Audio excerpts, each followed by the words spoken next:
My apologies, y'all. We late. But better late than never. You know what I'm saying? And I don't think we missed anything anyways. I don't think we're going to miss anything at all. Honestly, I think what's going to end up happening is I think the highlights of this fourth and final day of this DNC Babble Fest is who's going to roast these people the best in the comment section, because they all deserve to get roasted thoroughly. You know what I'm saying? So shout out to everyone who is here. Good to see each and every one of you. I hope you guys have been enjoying the content that I've been putting up. If you guys can hear me, please give me a thumbs up or a radiation emoji in the chat. If you guys cannot hear me, please give me a thumbs down or an angry face. All right. We're going to get right into the nonsense. All right. We're going to get right into the nonsense. I'm going to shout out everybody that's here. Shout out to Jesse. What's good with it, Jesse? Yo, don't forget to leave a comment on a video after so that I could throw that wrench on there. Shout out to Unsunken One. Shout out to Cameron. Shout out to Black Free Thinker. Shout out to the Specialist. Shout out to Manosphere Hall of Fame. Throw some like enforcers in the chat for everybody enforcing. Shout out to Alexandria. What's good with it, Alexandria? Shout out to my man DeAndre, the notorious like enforcer. Definitely appreciate it. All right. Also, don't forget, make sure that you guys watch the stream all the way through to the end. It'll take you into the next scheduled content, although there might be some impromptu ones along the way. You guys know how that goes. And if you're not subscribed to Undocumented, make sure that you guys subscribe to Undocumented. If one of the mods could put the link for the live stream that's scheduled at 3 o'clock tomorrow on Undocumented into the chat, so that if anybody's not subscribed, they can go over there and subscribe and catch that stream, because it's going to be really good. Make sure y'all do that. And shout out to my man DSB, man. Shout out to my man DSB. Make sure y'all show DSB some love for expanding the family. All right, expanding the family. I'm telling you, we about to be doing a lot of members only stuff. We got so many members now, and everybody be gifting the memberships. It's about to be lit. It's about to be lit. I'm telling you. Let me find this drop real quick. I'm standing on business. I'm standing on business. I'm standing on business. All right, man. Shout out to DSB. Make sure y'all show him some love. He is the first stream sponsor. Throw some flames, some radiation emoji, and some ducks in the chat for DSB. And also give a warm welcome to all of the new folks that just got inducted into the Radiation Nation. How do you think that we fund this organization, huh? We're not exactly the March of Dimes. All right, that's what's good. Let's see what these fools talking about, shall we?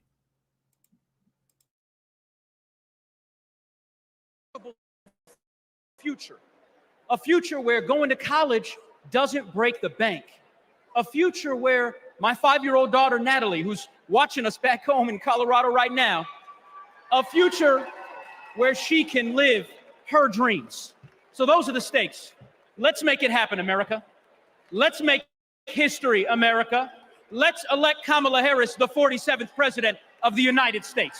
Thanks so much. God bless. Thank you.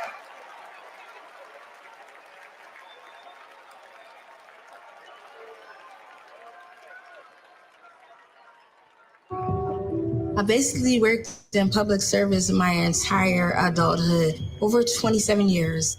Seeing my mom work in the public service sector, it was actually inspiring me. And I'm like, she gives more to the community than she is for her own self.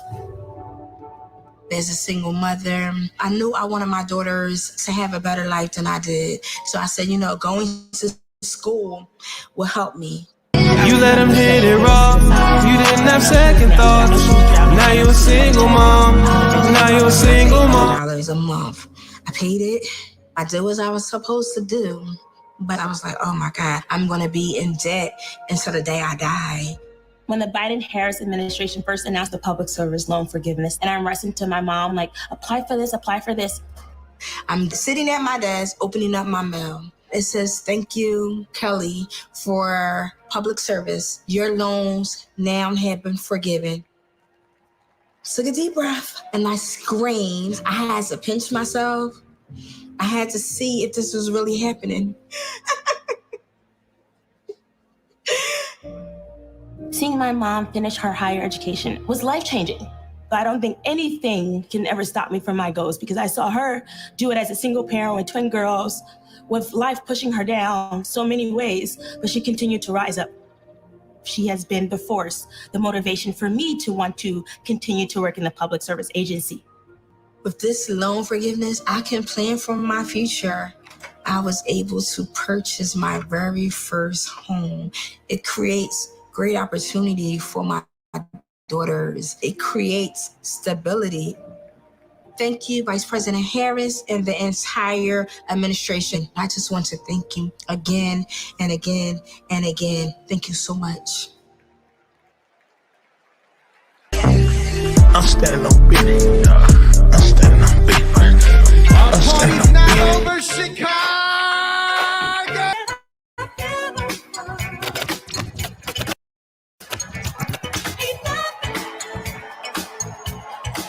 Ladies and gentlemen, I'm DJ Metro. I'll be back for more later.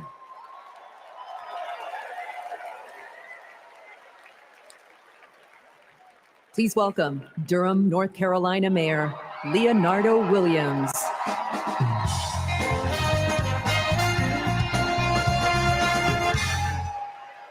Hailing from the Tar Heel State. I'm standing on business. I am Mayor Leonardo Williams from Durham, North Carolina.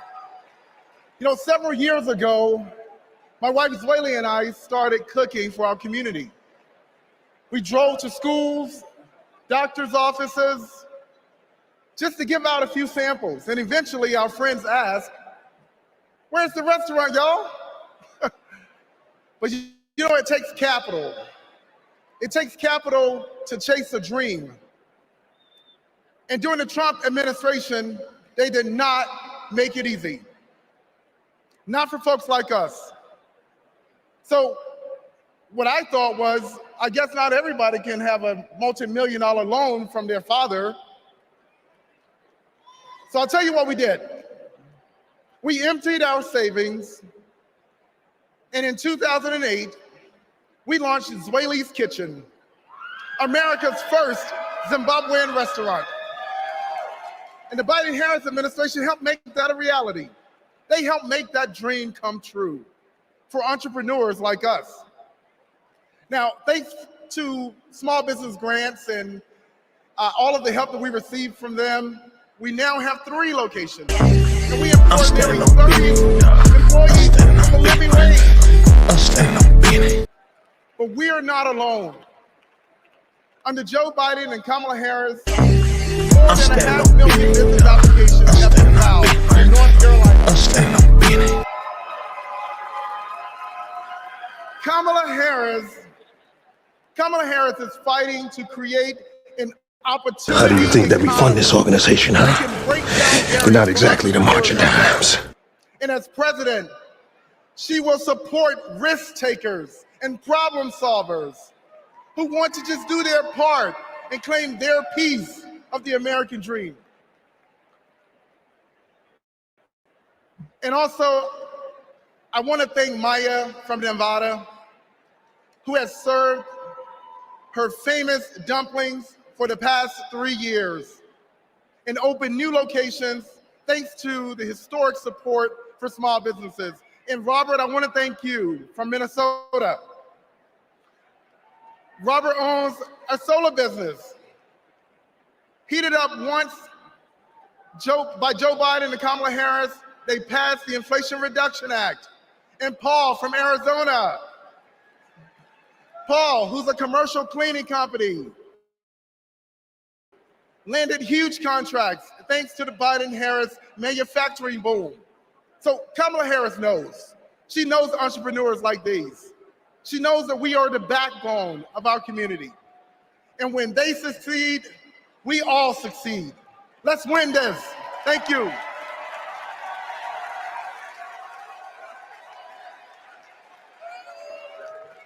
Please welcome Illinois Representative Raja Krishnamurthy.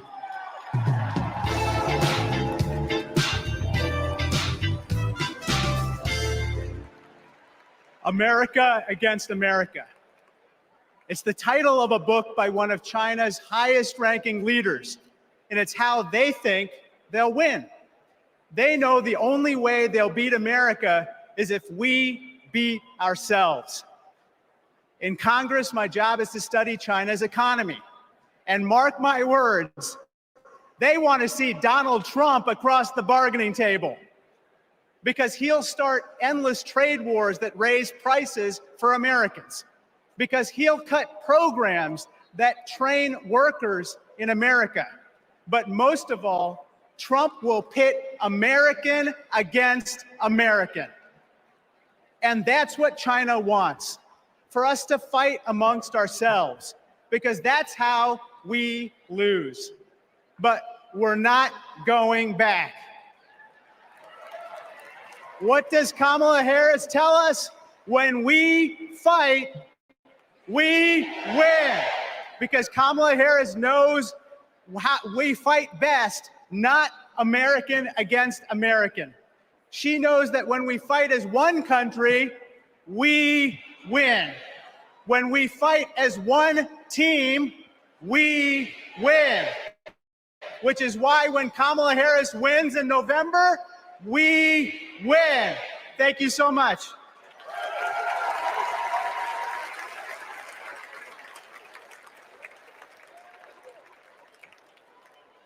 We believe in a future where every person has the opportunity to build a business, to own a home, to build intergenerational wealth, a future with affordable health care, affordable child care, paid leave. And all of this is to say, building up the middle class will be a defining goal of my presidency. Please welcome Pennsylvania Senator Bob Casey.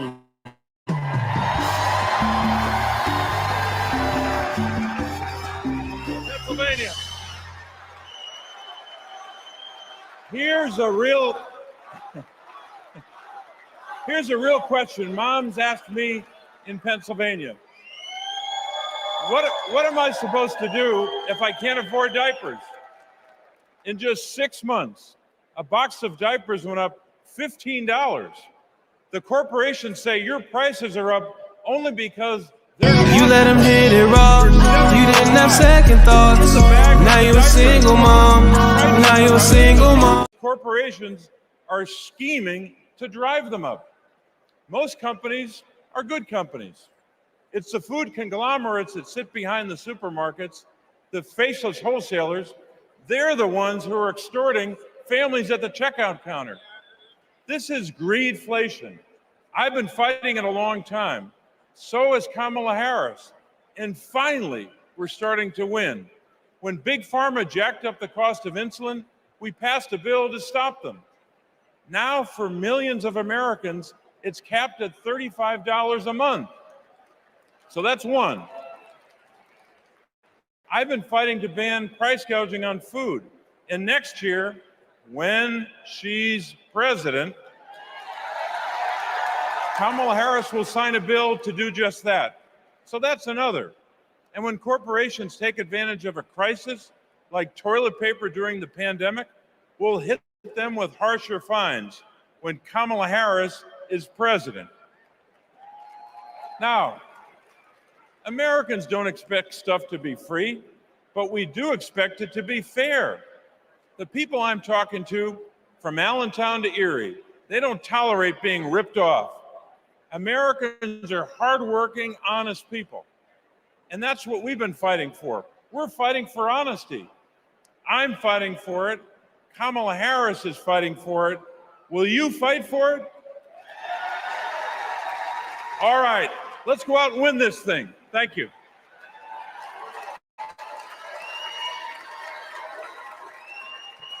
Please welcome Massachusetts Senator Elizabeth Warren.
got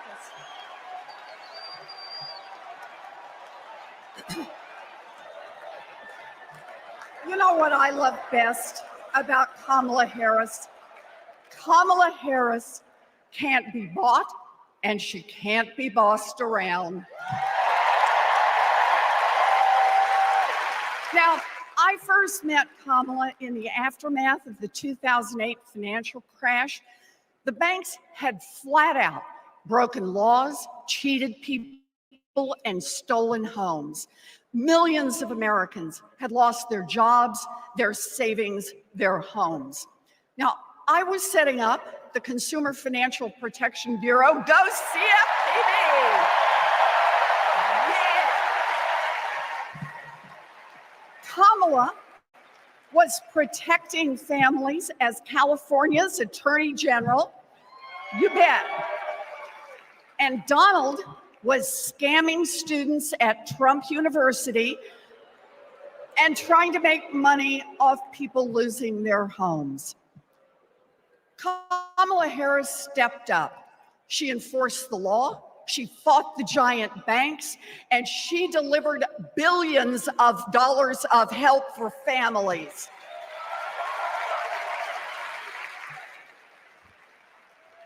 And that is the difference between a criminal and a prosecutor.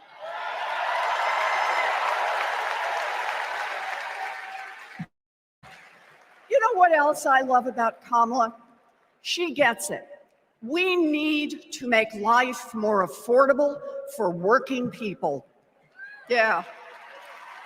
Donald Trump, the felon, has no plans to lower costs for families.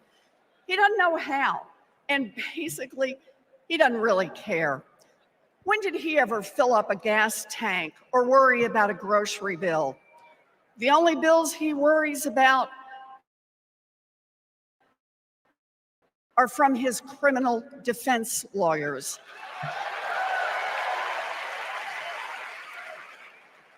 But Kamala, she cares deep down, and she will take on the giant corporations that are squeezing American families. In fact, it's something she's done before. During the California wildfires, she went after the price gougers. During the pandemic, we worked together in the Senate to stop price gouging.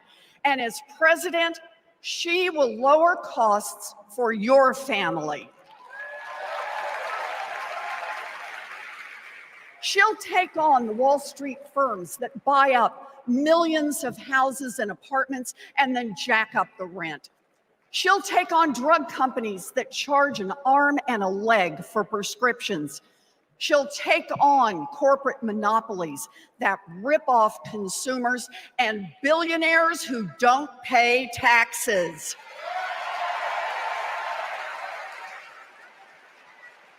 And she'll take on right-wing extremists who think they should decide who has access to abortion or IVF.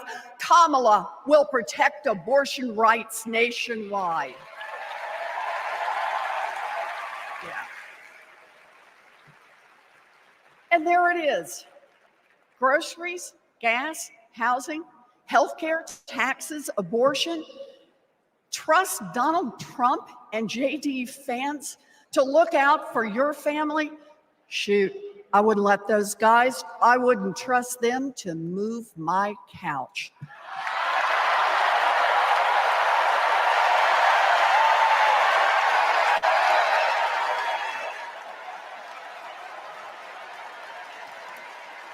We need Kamala Harris. This election is about your family and your future. I've seen Kamala Harris fight. I've seen her win. And when it comes to our families and our futures, Kamala Harris is someone we can trust. So here it is, with joy in our hearts. Let's elect Kamala Harris, the next president of the United States.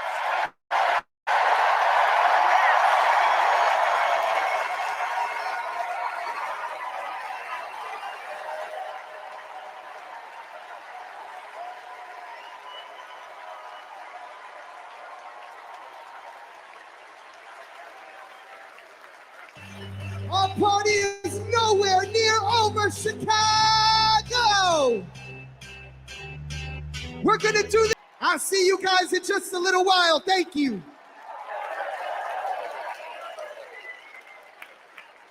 Woo! We've got ourselves a party in here, Chicago. All right, Democrats, we know that a secure future depends on strong global leadership. As Vice President, Kamala Harris has been tested on the world stage. She's faced down threats, stood shoulder to shoulder with our allies, and engaged in the serious work of safeguarding America's security. Please welcome to the stage an Army Ranger, my colleague, Congressman Jason Crow. I'm standing on business. I'm standing on business. I'm standing on business.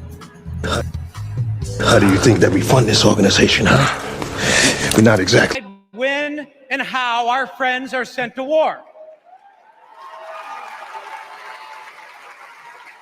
When we join the military, we raise our right hand and we take the oath. We know that it comes with sacrifice, but we also know that it comes with a promise that America will have our back. Trump will break that promise. In fact, in Chapter 20 of Project 2025, he plans to slash veterans' benefits and then privatize VA healthcare.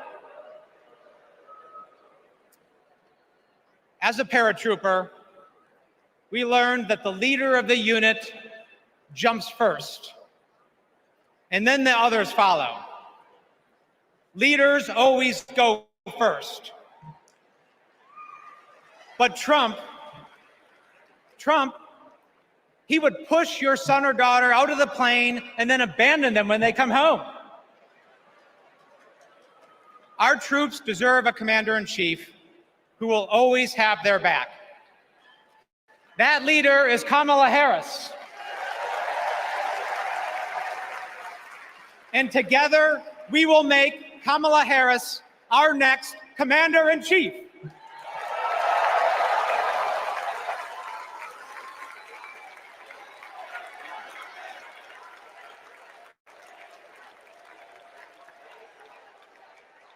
President Joe Biden and I, along with our entire country, are grateful, deeply grateful to each and every one of you for your service and for your excellence.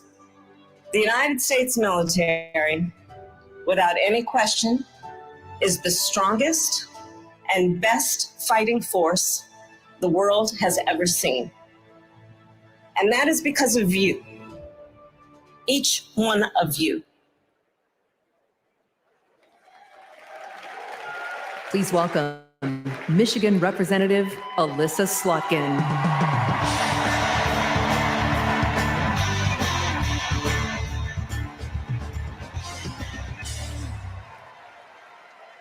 Good evening. I'm Alyssa Slotkin. I am honored to be your U.S. Senate nominee from the great state of Michigan. Go blue, go green, my peeps from Michigan. My life in service began in New York City on September 11th. As the smoke cleared, I knew my career would be spent protecting the country we all love. I was recruited by the CIA and served 3 tours in Iraq alongside our military. And I worked at the White House under presidents of both parties and as an acting Assistant Secretary of Defense under President Obama. I want to talk tonight about national security because the choice in November is stark. America retreating from the world or leading the world. Trump wants to take us backwards. He admires dictators a lot. He treats our friends as adversaries and our adversaries as friends. But our vision is based on our values. The values that took us to the shores of Normandy and helped us win the Cold War.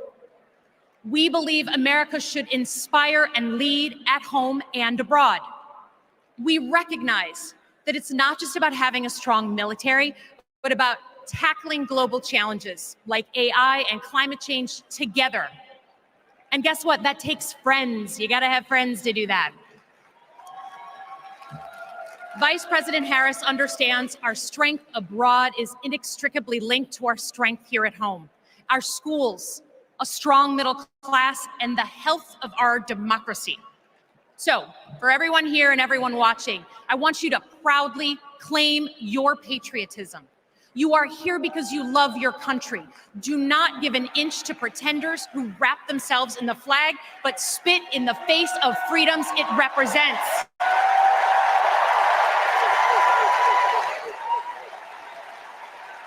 This November, let's elect a president who will lean forward to embrace the future. Because America doesn't follow. We do not retreat. We are the damn United States of America. We lead.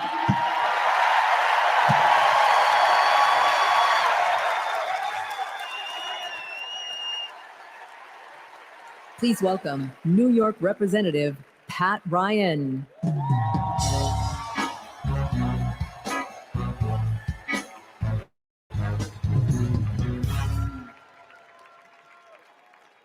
Among the Americans I proudly represent in Congress are the 4,400 cadets at West Point, my alma mater. Last year, I welcomed Vice President Harris when she delivered the commencement address. I watched as she shook the hand of every single cadet. That's the thing about West Point. The day you take the oath to defend our country, you get to look the person in the eye who may one day, God forbid, send you to war and take their measure. And every time Kamala Harris looked back with respect, with reverence, that day I saw our next commander-in-chief. At West Point, you learn the honor code. A cadet will not lie, cheat, steal, or tolerate those who do. Well, there's a candidate who has violated every word in that code. A serial liar, cheater, thief, who looked soldiers in the eye, then turned around and called fallen heroes suckers and losers, who insulted Medal of Honor recipients just last week. I tell you what I think of Donald Trump. They told me I can't say that word on TV. I'm going to use an Army term, FUBAR. If you don't know FUBAR, Google it. These last few weeks have felt like a new day in America, when we are waking up, rising up as patriots to demand the next president be someone who not only treats our veterans with respect, but everyone with respect, with dignity, with decency, with the truth. Someone like Kamala Harris, our next commander-in-chief.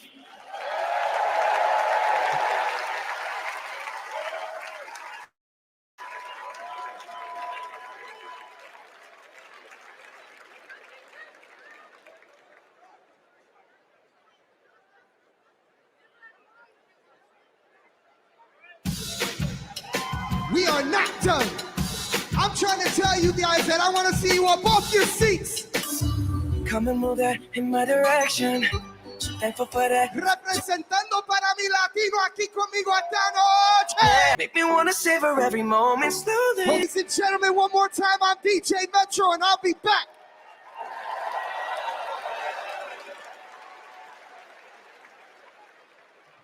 Please welcome the president of the National Action Network, Reverend Al Sharpton.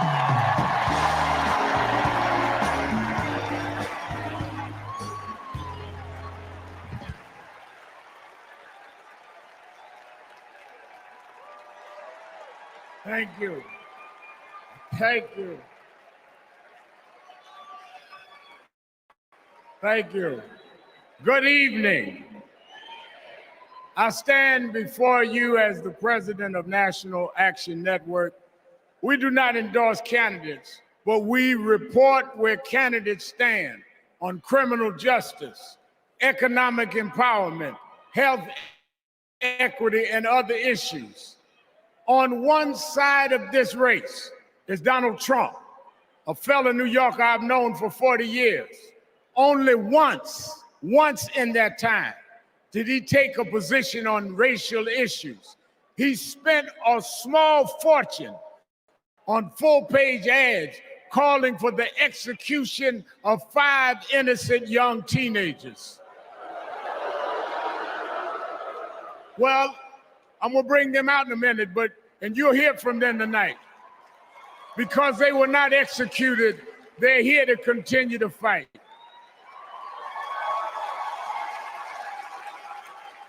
But it was there that I saw Trump love to fan racial flames. On the other side is a woman that I've walked with in Selma, Alabama to commemorate the 59th anniversary of Bloody Sunday.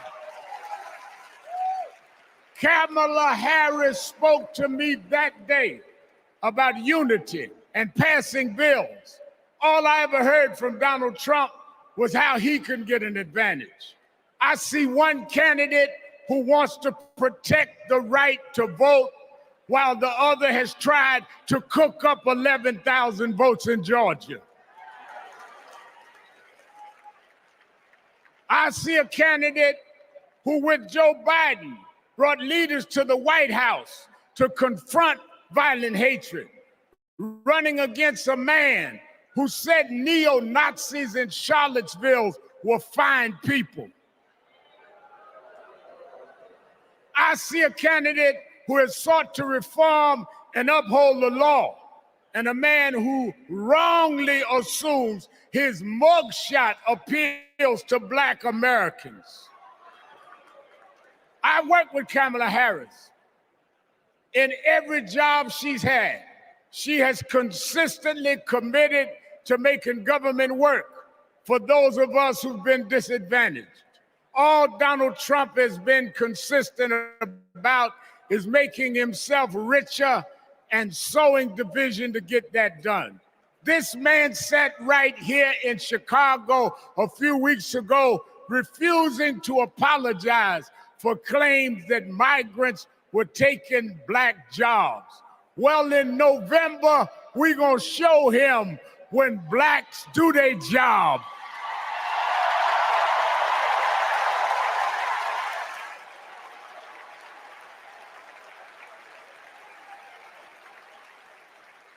And we are gonna join with whites and browns and Asians, and we're gonna do a job on those that have done a job on us. You smoke crack, don't you? You smoke crack.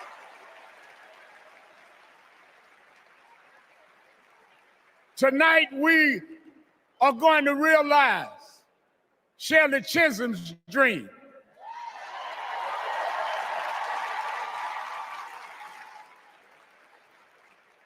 "52 years ago, I was one of the youth directors in her campaign for president.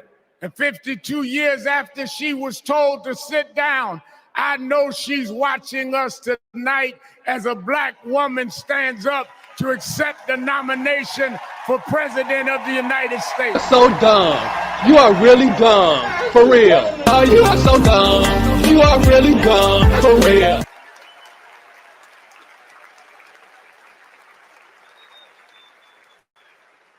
We have fought too hard for women to be. How do you think that we fund this organization, huh? We're not exactly the march of dimes. Oval Office, we won't go back.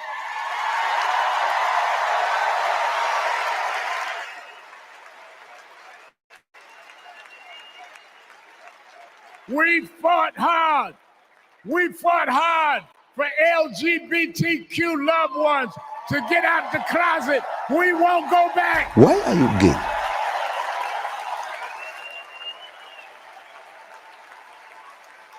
We fought hard for the right to choose, the right to education. We Talentless, suffered, scandalous, died, and plebiscite, bled, went babbling. to jail to get the right to vote. We won't go back.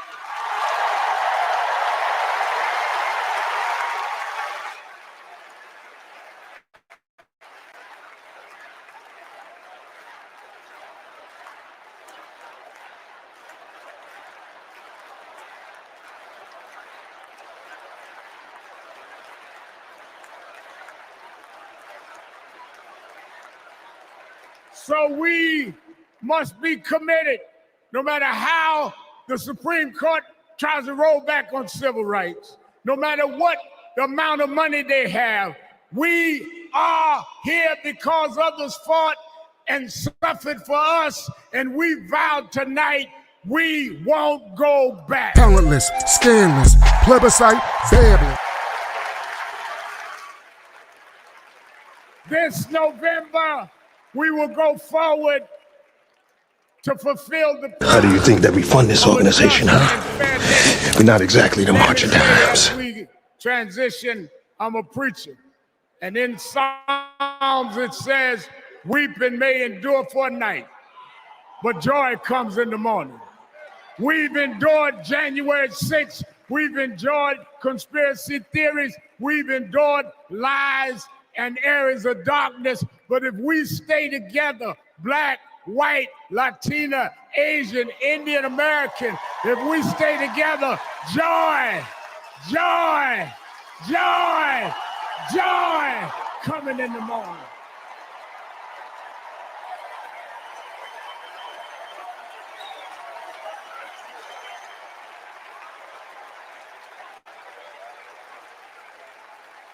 I want to now, since I was a teenager, I was mentored by Reverend Jesse Jackson. And Reverend Jackson taught us to fight for what's right. And now I want to bring out some young men that I fought for. I refer to them then, they were known as the Central Park Five. Now they are the Exonerated Five. Raymond Santana, Kevin Richardson, Yusef Salam, Corey Weiss, the Exonerated Five.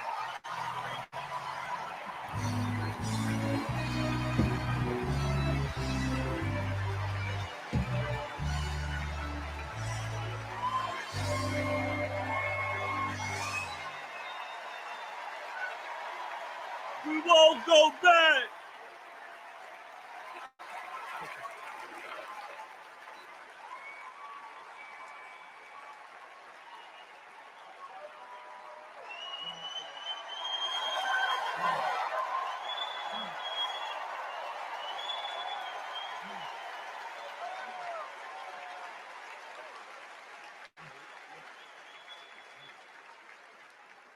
Good evening, people.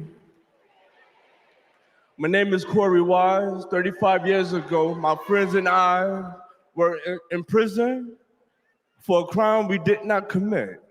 Our youth was stolen from us. Every day, as we walked into courtroom, people screamed at us, threatened us because of Donald Trump. He spent $85,000 on a full-page ad in the New York Times, calling for our execution.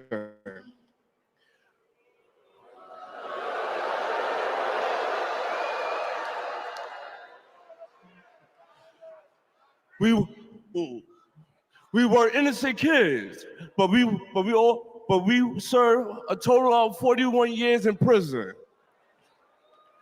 Reverend Al Sharpton stood with us. Now, I'm proud to stand with him today.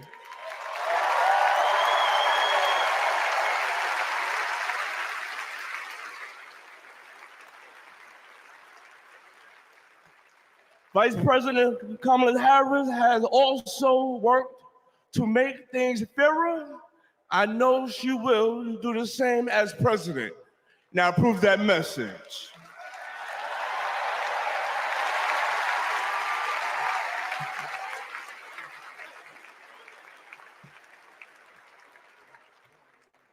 I love these guys. These are my brothers. These are my brothers. Yes, indeed. America. I am Yusef Salaam.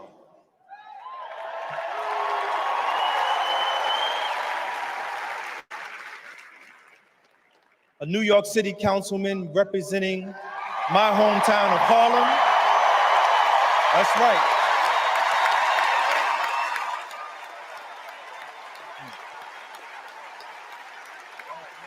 Man. Representing my hometown of Harlem, USA. And listen, as my friend Corey Wise just said, 45 wanted us unalive. He wanted us dead. Today, we are exonerated because the actual perpetrator confessed and DNA proved it. That guy says he still stands by the original guilty verdict. He dismisses the scientific evidence rather than admit he was wrong. He has never changed, and he never will.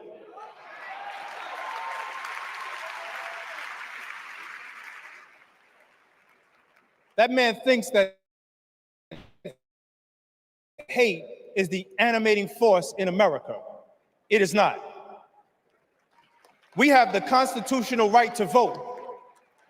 In fact, it is a human right. So let us use it. I want you to walk with us. I want you to march with us. I want you to vote with us.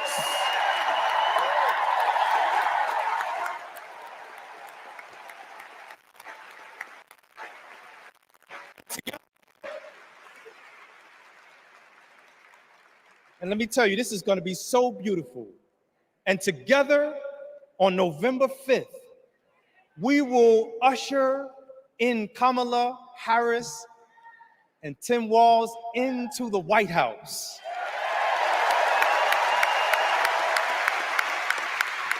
So I want to do this. When I say when they, I want you to say see us. When they, see us. When they, see us.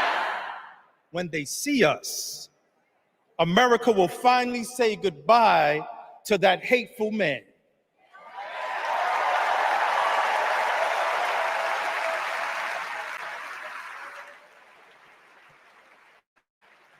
We will say what I have said after 7 long years of wrongful incarceration.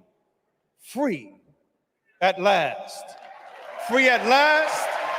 Free at last. Thank God Almighty, we are free at last. God bless you. And God bless the United States of America. Spirits of evil transform this decade from Tomorrow.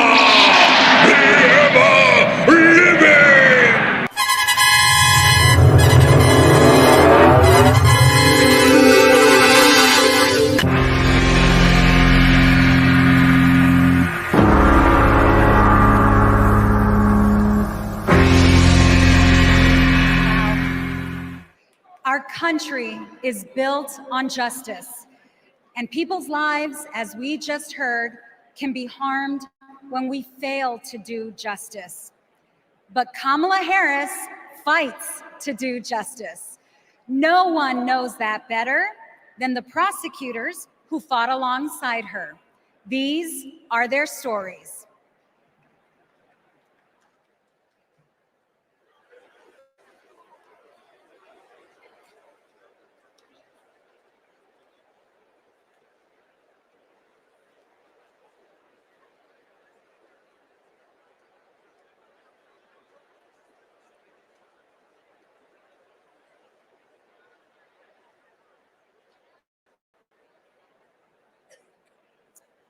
I'm Amy Resner.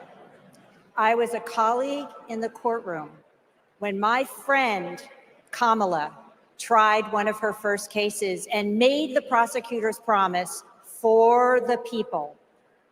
For Kamala, practicing law was always about protecting the vulnerable and giving the victims a voice.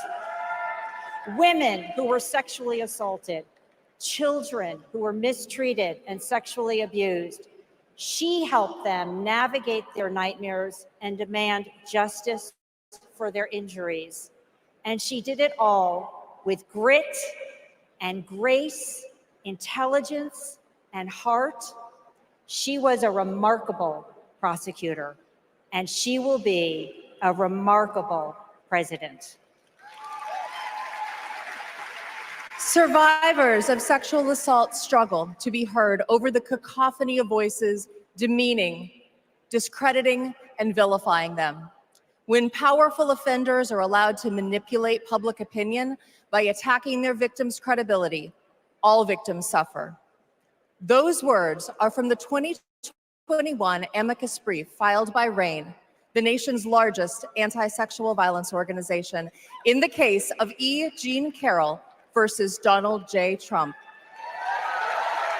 As a legislator and lifelong advocate against sexual violence, I urge all of us to stand together to support survivors, believe them, and hold perpetrators accountable.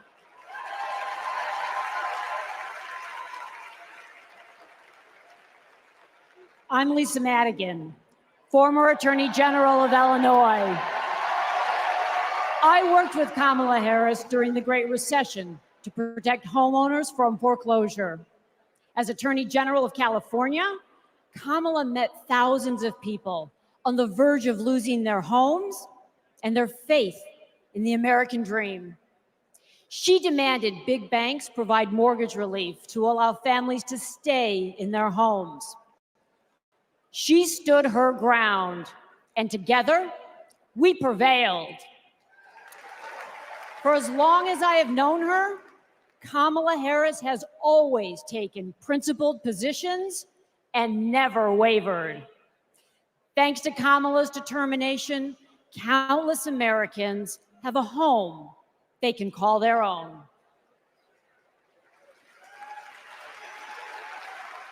And I'm Mark Morial. How do you think that we fund this organization, huh? We're not exactly the March of Dimes. New Orleans. In the 1970s, Donald Trump was sued for refusing to rent his apartments to African Americans. His employees were told, put those applications in a drawer and leave them there. It was straight up housing discrimination. It was racism, and civil rights advocacy put an end to it. Kamala Harris has a plan to build more housing, keep rent prices fair, and help more people own homes. Donald Trump, you denied Black people the American dream. And Kamala Harris is creating a future where every family, yes, every family has a place to call home. I'm Nathan Horns. In 2010, I went to college in California to pursue my dreams, but ended up with a nightmare. Corinthian Colleges was a predatory for-profit chain. They defrauded more than 500,000 students and burdened us with loans we could never repay. Then Kamala Harris stepped in. As Attorney General of California, she stuck up for students. She prosecuted Corinthian, and as Vice President, she stuck with us. As we fought and we organized for debt relief, the Biden-Harris administration came in, canceled all Corinthian student debt, and gave us back our futures. My name is Tristan Snell, and I prosecuted Trump University.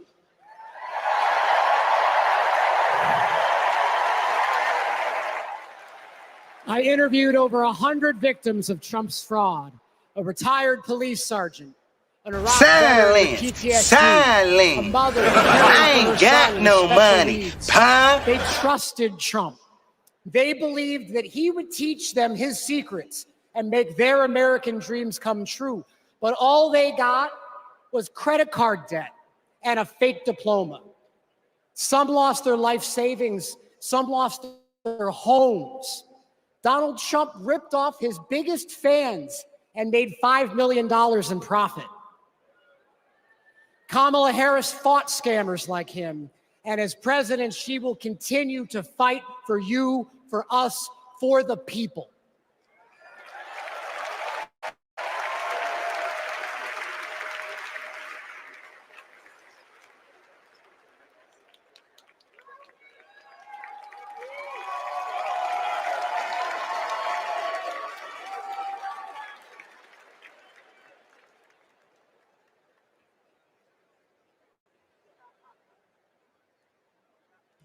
Please welcome Massachusetts Governor Maura Healey.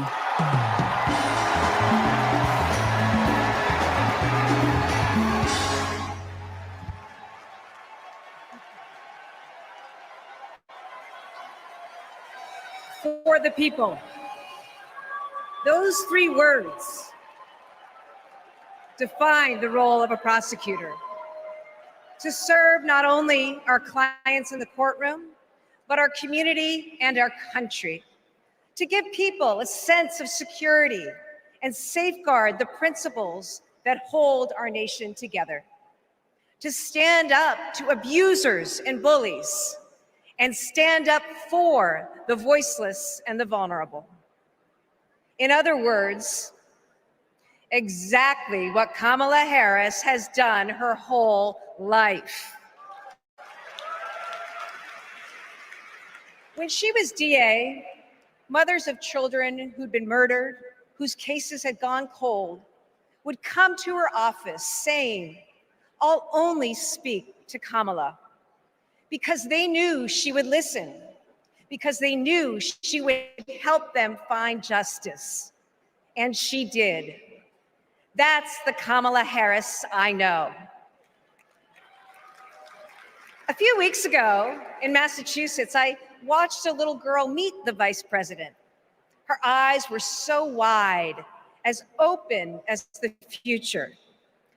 Kamala asked her about the summer, her basketball camp, and what position she likes to play. The little girl said to her, "Anything but defense." Kamala put her hand on her shoulder and replied, "Me too. I love offense." That's what it means to be for the people. Kamala Harris fights for all Americans. She stays on offense and she wins. And I know that she'll fight with the same passion, the same determination as President of the United States. I can't wait to see her prosecute the case against Donald Trump on the debate stage in September. We face a stark choice in this election: a felon and con man or a dedicated prosecutor. The contrast between Donald Trump and Kamala Harris is clear. He obstructs justice. She upholds it. He swindles people. She serves them. He thinks he's above the law. She actually understands the law.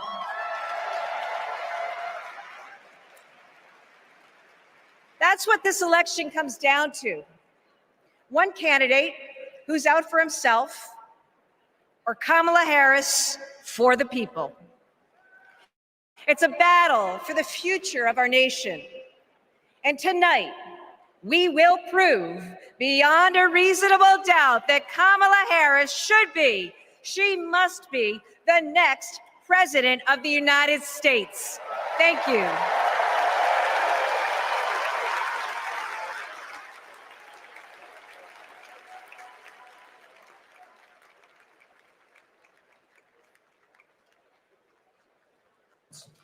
Please welcome survivor and advocate Courtney Baldwin.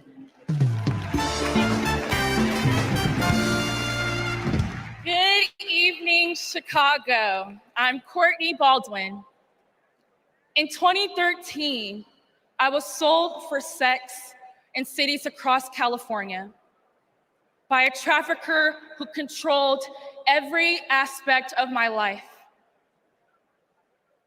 During those dark moments, I held on to hope that one day I'd be seen as more than a victim, that I could pursue my dreams, and that my trafficker will be held justice. I didn't know it yet, but waiting for me on the other side were people who were fighting for survivors. One of them was Kamala Harris. As California's Attorney General, she fought Backpage.com, the website that let me and thousands of others be bought and sold. She filed criminal charges against its owner that shut down the website for good. No one has ever done that. Vice President Harris is fearless, compassionate, and she still gives me hope. She's protected people like me her whole life, and I know she'll fight for us all as president. Thank you.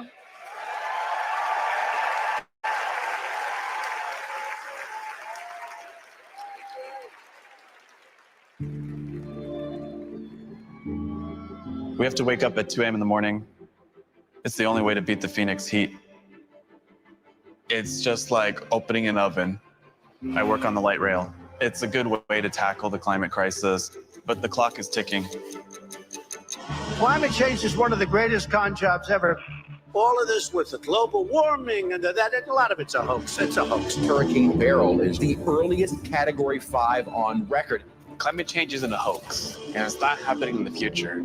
It's happening right here, right now. Here in Phoenix, the most consecutive 110+ degree days in a row. Trump is pouring gasoline on the fire. He proceeded to solicit $1 billion from the fossil fuel companies because if elected, he would roll back environmental rules and repeal regulations. Trump's Project 2025 agenda gives tax breaks to big oil and completely tramples the middle class.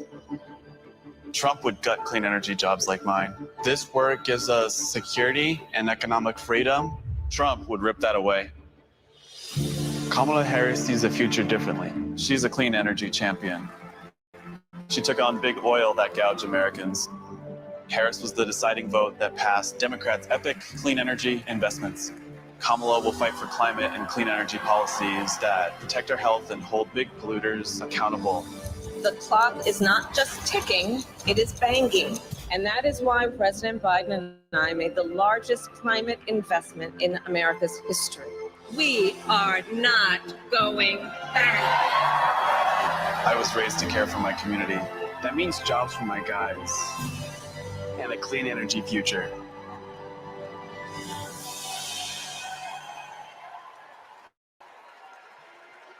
Please welcome former New Mexico Representative Deb Haaland.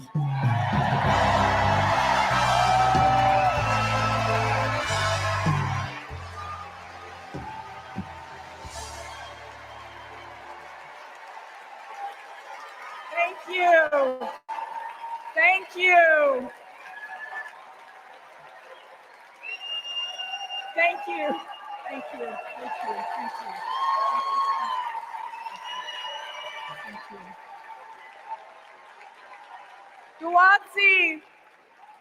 Guwatsi helpa. Duhinamet Itzakiwitsa Shuimi Hanu. In my Karis language, greetings, friends and family. My name is Kresh Turquoise, and I'm from the Turquoise clan. 35 generations ago, my ancestors built lives in the high desert of New Mexico. I am on this stage tonight because of them. While fishing with my dad and running through the desert with my cousins, I learned that we have a responsibility to take care of our planet. Ancient spirits of evil, transform this decayed form to Mum-Ra, the ever-living!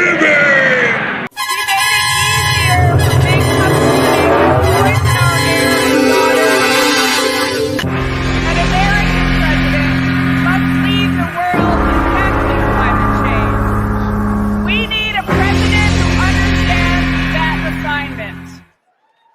That's Kamala Harris.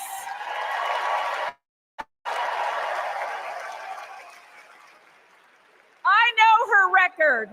She held polluters accountable for spilling oil into the San Francisco Bay.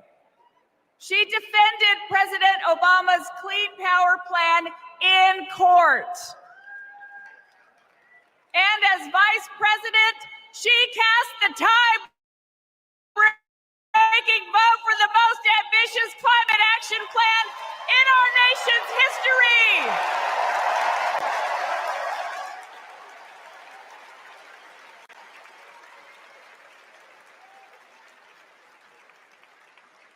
Kamala Harris and Tim Walz will fight for a future where How do you think that we fund this organization, huh?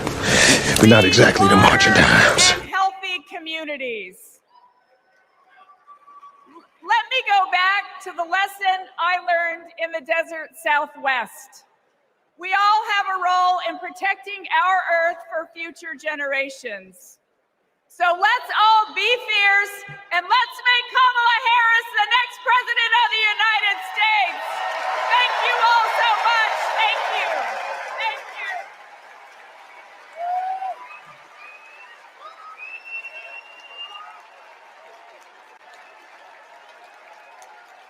It's an election year, and both parties are battling to prove that they stand with workers. But sometimes, workers don't get the invite. Do you know where the auto workers are? I haven't seen anybody from the UAW. Nobody from the UAW?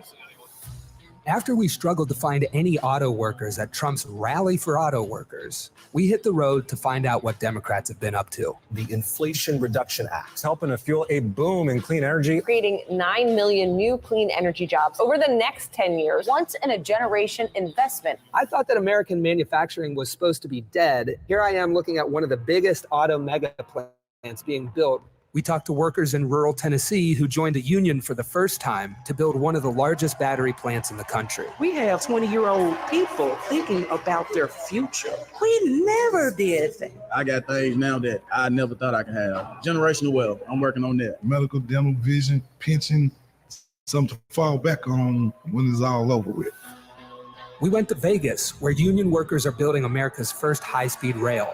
To Lordstown, Ohio, where auto workers who lost their jobs under Trump returned to work at a new battery plant. This could be the future. This could bring industry back to Lordstown. We saw it in its heyday, and here we are. We have the opportunity to make the battery. And Milwaukee, where workers are replacing every lead pipe in the city. It helps with the struggle. You don't have to struggle with 2-3 jobs. You know, you can maintain with one job. This is my own neighborhood. This is your own neighborhood? Yes. Makes me feel good because I'm giving back something.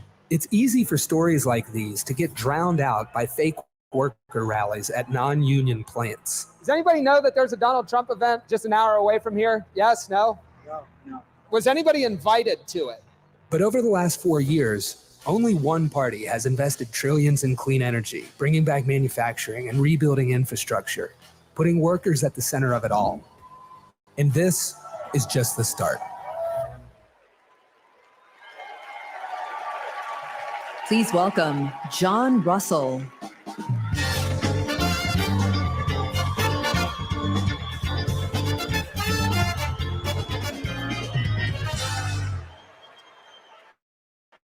Hello, America. Thank you to the workers that make this convention happen. Let's never forget how essential all of our labor is. I come from Appalachia. We kept the lights on in this country for generations. But the wealth made by our broken backs and our black lungs never did trickle down. And Washington listened to rich men demanding that we stick with dirty energy at any cost. Across the country, working class people are looking for a political home after years of both parties putting profit above people. Now, Trump, a billionaire, says that he'll take on the elites, but then he promises handouts to big oil, and he punches down at anyone with the guts to be different. But populism that insists we are too different to get along, is just divide and conquer by a different name. There's another sort of populism with roots in this party that we in West Virginia know well. They called us rednecks back in the 1920s because striking workers from all different races wore red bandanas around their necks as they fought and died for respect and a living wage. Their fight yesterday is our fight right now, right now. It is our choice to build on this progress and to create a political home for the mass of working Americans fighting for control over their government, their workplaces, and their planet. And it is our moment to live up to. Let's get after it. Thank you very much.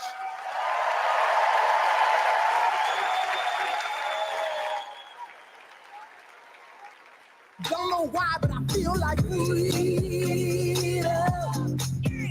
When RTO students passed one of the first climate justice policies in our nation, Vice President Kamala Harris showed up. She came to highlight our initiative because she believes in us. Last year, my dad retired after spending more than 30 years working at one of our country's most polluting power plants. Donald Trump doesn't care about people like my dad. I know Vice President Harris will put working families ahead of big oil billionaires. Kamala Harris approaches climate policy through the eyes of future generations, like mine. As new voters and as new leaders, I'm excited to join Harris in the fight for our future.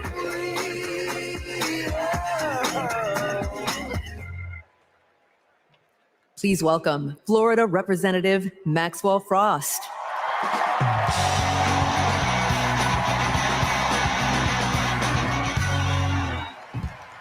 I'm Maxwell Alejandro Frost, and I'm proud to be the first member of my generation in Congress.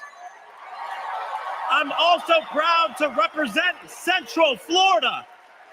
You might expect me to talk about how climate change will impact our future, but as a Floridian, as a Florida man, I'm here to tell you that the climate crisis isn't some far-off threat. It is here. Donald Trump and J.D. Vance think they can divide us by saying this crisis is some type of hoax. But I've walked the streets of communities that have been forced to rebuild after hurricane flooding destroyed their homes. I've heard the stories of immigrant farm workers made to work in horrid conditions exacerbated by this crisis. And I felt the scorching record heat and know that climate change can sometimes feel like an unstoppable force. But with our movement and with organizing and an administration that cares, we are making progress. Kamala Harris and Joe Biden have proven that tackling this crisis creates jobs, that investing in clean energy protects our health, and that investing in mass public transit builds strong communities. And we must always remember that peace is essential to our climate and war destroys our environment. This election is about every drop of water that we consume and every breath we breathe. Fighting the climate crisis is patriotic. And unlike Donald Trump, our patriotism is more than some damn slogan on a hat. It's about actually giving a damn about the people who live in this country. Because when you love somebody, you want them to have clean air. When you love somebody, you want them to have safe drinking water. And when you love somebody, you want them to have a dignified job. And so, America, it's simple. Let's get to work and elect Kamala Harris and Tim Walz for our planet. for our future, for our present, and for our people. God bless.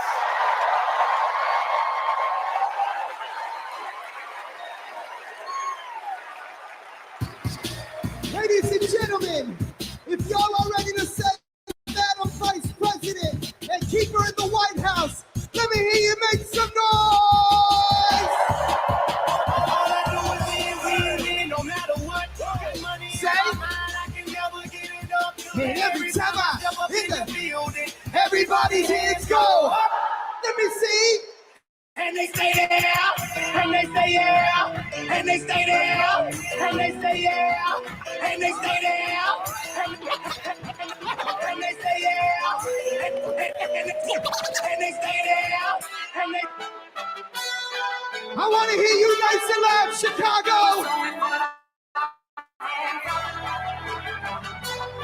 Are there any union workers here today? Make some noise.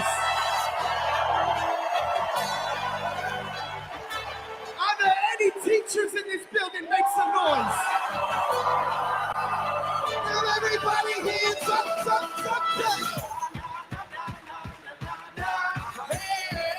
Whoa. Thank you, ladies and gentlemen. I'm DJ Metro. We'll be back for more.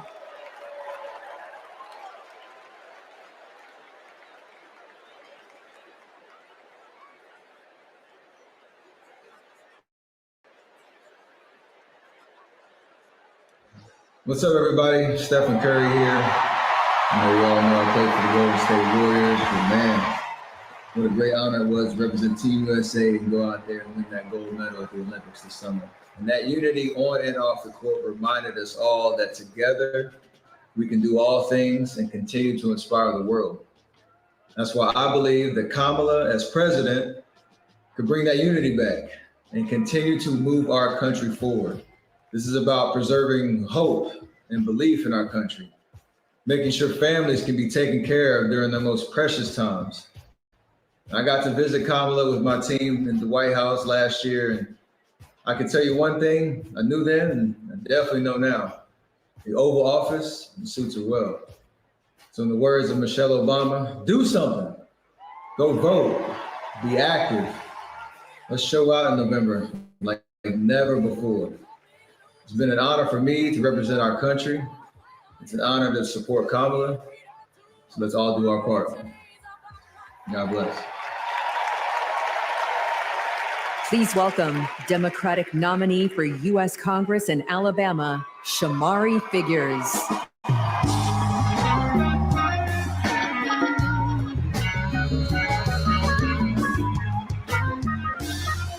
Good evening, America. Hello, sweet home Alabama. I am running for Alabama's 2nd Congressional District. This is the district that gave America the Tuskegee Airmen, Rosa Parks, Fred Gray, and it is the birthplace of the civil rights movement in Montgomery, Alabama. And of course, this district is home to Mr. Good Trouble himself, Congressman John Lewis. Look, my pathway to this stage was paved by a legacy of fighters. Fighters that include my mother, Alabama State Senator Vivian Davis Figures, who is here at her 11th DNC. And it also includes my father, my late father, Michael Figures, who was also a state senator and civil rights lawyer who sued the Klan into bankruptcy. Listen, all of America, all of us owe a debt to courageous freedom fighters, both known and unknown, a debt that can never be repaid. But what we can do is ensure that the work of those fighters who came before us continues, and that our sacred right to vote is always protected. Kamala Harris gets this. She's working to protect our freedoms every single day. And that's why she will sign into law the John Robert Lewis Voting Rights Act once it is introduced again by Congresswoman Terry Sewell.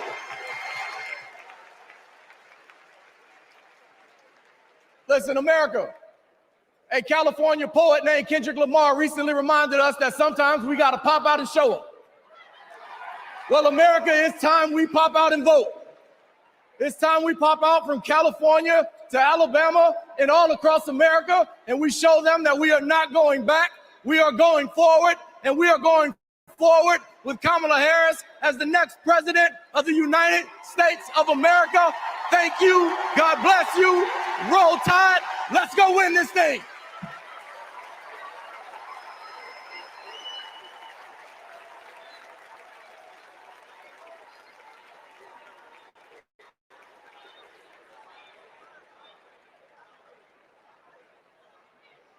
As I close out my segment tonight, I got to send a quick message.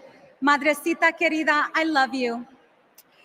Kamala Harris and Tim Walz understand what everyday Americans are going through because unlike Donald Trump, they actually grew up in families where every dollar mattered, where everything was earned and nothing was handed to them.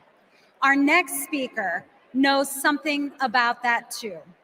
Please welcome my dear friend, our fellow Texan, our next senator, Representative Colin Allred.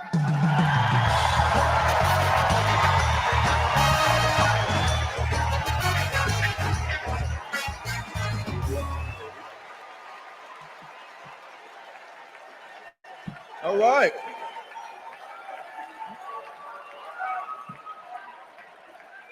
Hey, everybody.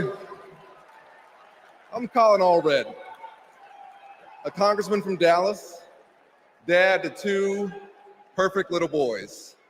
And this November, I'm going to beat Ted Cruz.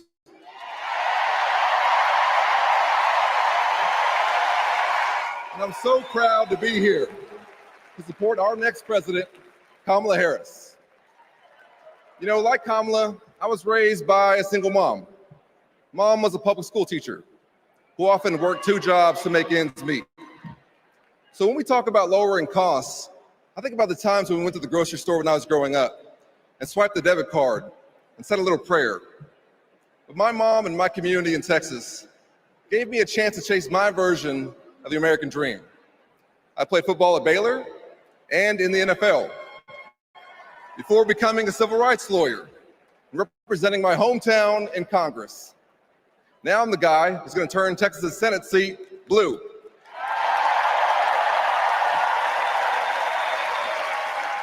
You know, in the NFL, we had a term for guys like Donald Trump and my opponent, Ted Cruz. Me guys. You know the type. Talk a big game, only care about themselves, but you don't want to be stuck with them at a barbecue. The truth is, America has never been about me. As President Obama said, the single most powerful word in our democracy is the word we. We the people. We shall overcome. Yes, we can. And we've got a message for the me guys. We is more powerful than me. We will protect and restore reproductive freedom. We will secure the border. We'll protect Medicare and Social Security. And we'll turn the page and write a new chapter for this country. And let Kamala Harris be the next president and beat Ted Cruz. Thank y'all so much. God bless you, and may God bless Texas.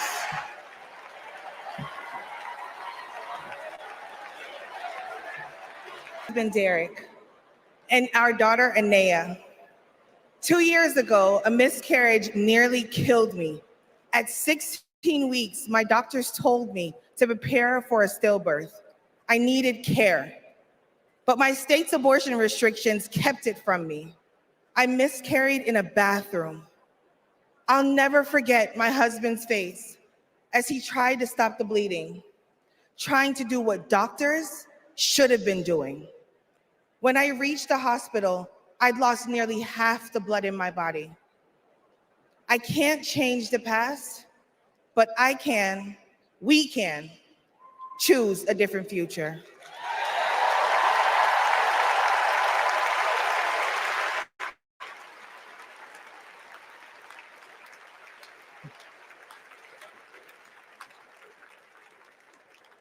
I'm Craig Sicknick. And this is my mother, Gladys. My brother was a U.S. Capitol Police officer, Brian Sicknick, a hero who died after defending our country on January 6th.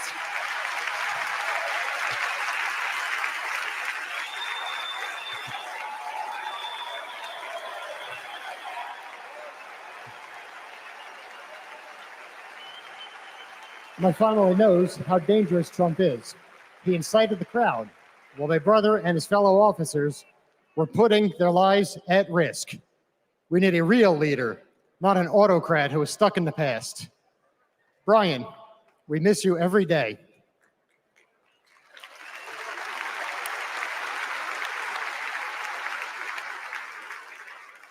I'm Gail DeBoer. I've had type 1 diabetes since I was 11. Stressing about insulin cost has been a constant in my life. President Biden and Vice President Harris have moved mountains to help.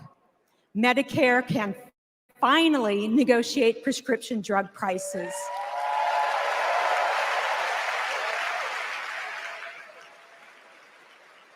Insulin is capped at $35 for Medicare recipients. And when elected, Kamala Harris plans to extend that cap to the rest of us. That's the future I want. That's the future I am voting for.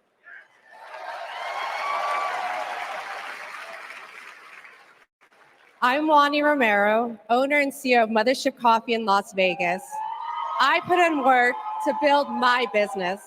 When COVID hit, this administration's support kept us moving. I hired staff and we grew. We've more than doubled in size since the pandemic, and it's just not us. Over the last 4 years, 19 million new business applications have been filed.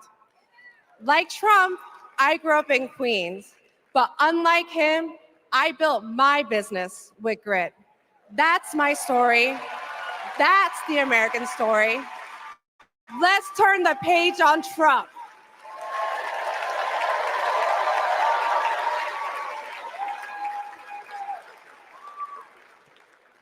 I'm Eric Fitz, and these are my sons, Christian and Carter.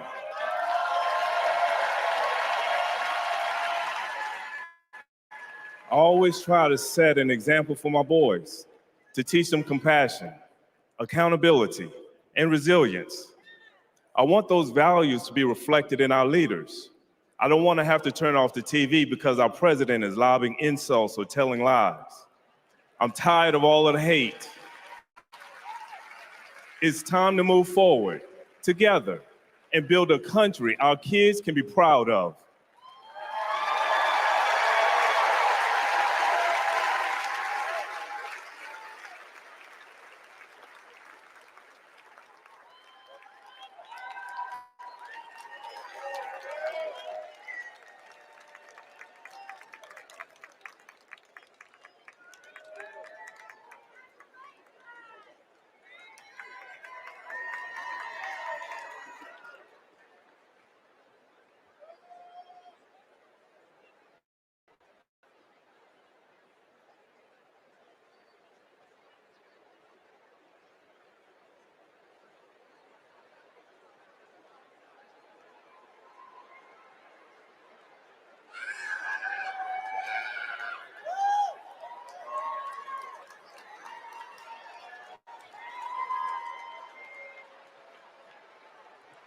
Please welcome the Bulls' official drumline, Chicago's own Pack Drumline.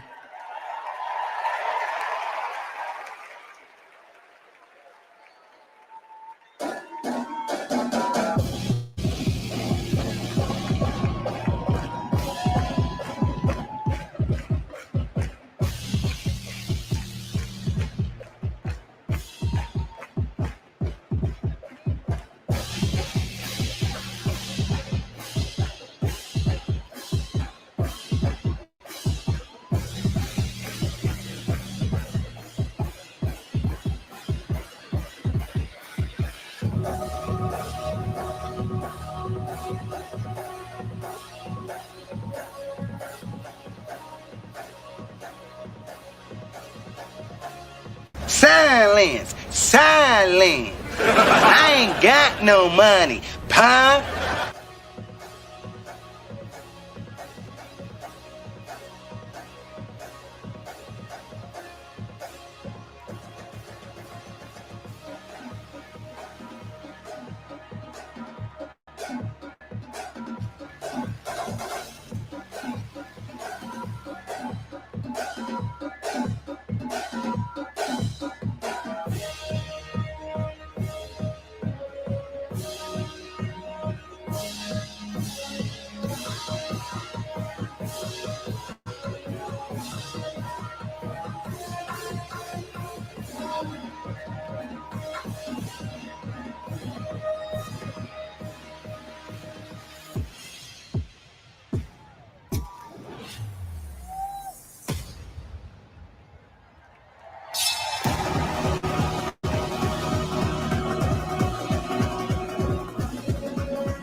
Party's not over, Chicago!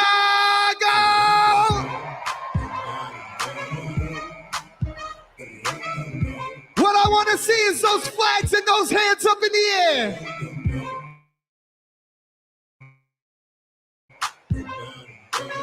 Help me sing it out nice and loud. Y'all ready to get down and party with me one time? DNC say. 369, one more time and go. Get low, get low, get low, get low, get low, get low. To the window, to the wall, to the wall. Wait, drop down my wall.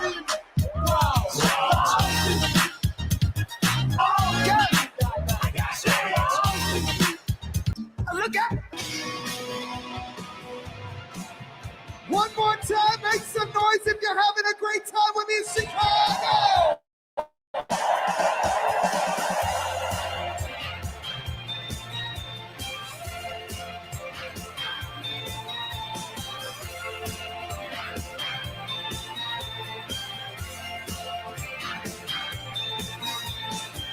I've been knocking on the door that holds the throne. I've been looking for the map that leads me home. I've been stumbling on good hearts turned to stone. The road of good intentions is gone dry as a bone. We take care of our own. And we say, we take care of our own. Well, ladies and gentlemen, I hope you enjoyed yourself with me. My name is DJ J Metro from Chicago. Thank you for having me.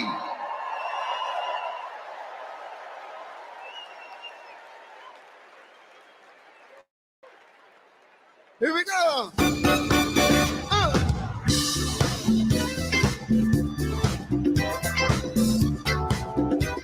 Knock me out.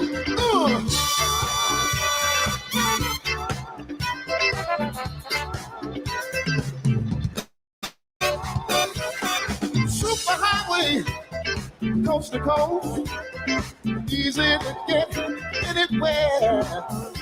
On the transcontinental overload, just slap behind the wheel. How does it feel? There's no destination too far, and somewhere on the way, you might find out who you are. Living in America, eye to eye, station to station. Living in America, hand in hand, across the nation. Living in America.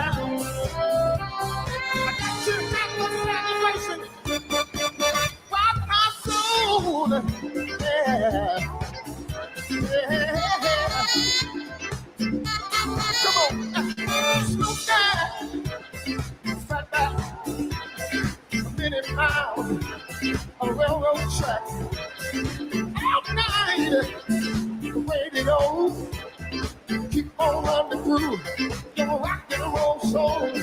All night. Sipping water, ain't playing the big key. But he about everything from me to back. Said he slept 1,000 women straight up lying. And when it comes to honesty, he's always trying. He posted from not spending the time on the ladies, but we all know he's just frontin' like crazy. Said he's a music producer, but it's all fake. Just a mask he wears, and it's all a mistake. Sipping water is where the lies, claiming things that he just never tried. And welcome winners of 13 Grammy Awards and the biggest selling U.S. female group of all time. Funny y'all, there's poor people around. Story. You are, all of you. You are the messengers. You are the fixers. Dare I say it, you are the Olivia Popes. You are the superheroes saving this democracy. It is you, not me, who have the greatest power to convince your loved ones to vote. So, just like Michelle Obama told us, let's do something. Let's make a video. Everybody take out your phones. Everybody take out your phones. We're gonna make a moment. Can somebody bring me my phone? I wanna capture this historic moment and share it with the people that we love. Oh, hi!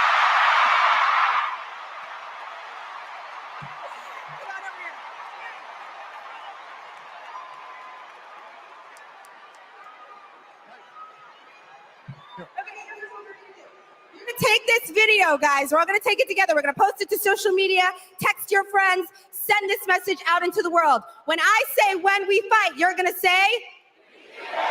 Are you ready? Okay, let's record. We're recording. You ready, Tony? Yep, I'm ready. Okay, ready? When we fight. When we fight. When we fight. Are you ready for Kamala Harris to win? Good, because when Kamala wins, America wins. We did it! We did it, Joe. Thank you, Tony. I don't get to stay? No, you gotta go. Bye, everybody. Tony Goldwyn, ladies and gentlemen. Okay, so listen, It's come to my attention that there are some folks who struggle or pretend to struggle with the proper pronunciation of our future president's name. So, hear me out. Confusion is understandable. Disrespect is not. So tonight, we are going to help everyone get it right.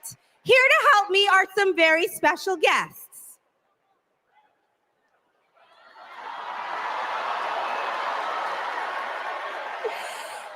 Thank you, ladies. Can you tell us your names? Hello, everybody. My name's Amara.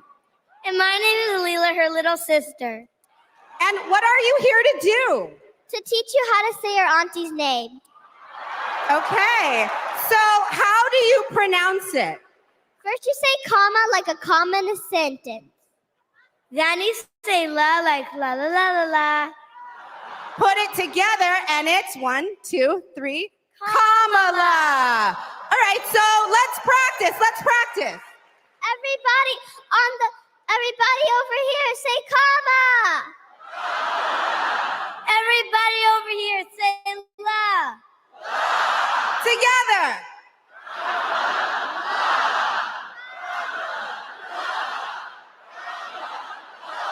For president.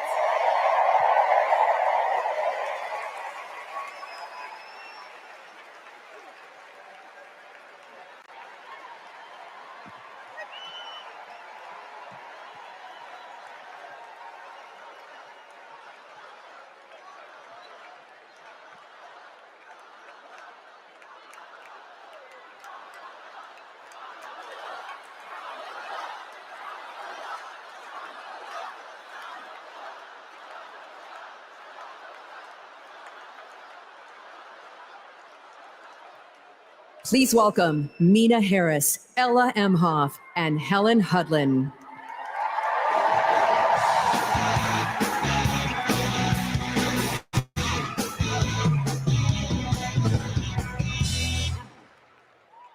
Hi, I'm Mina. I'm Ella. And I'm Helena. I grew up in Oakland, California, in a house full of extraordinary women. My mom, my grandma, and my auntie, who showed me the meaning of service, helping her sister, a 17-year-old single mom, fighting for justice for the American people, and still cooking Sunday family dinner. She guided me, now she's guiding my own children, and I know she'll guide our country forward. Kamala came into my life when I was 14. Famously a very easy time for a teenager.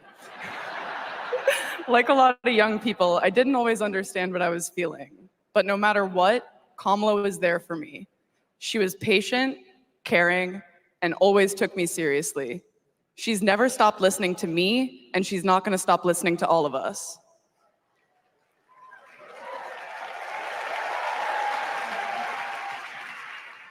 Kamala Harris is my godmother. To me, her advice means everything.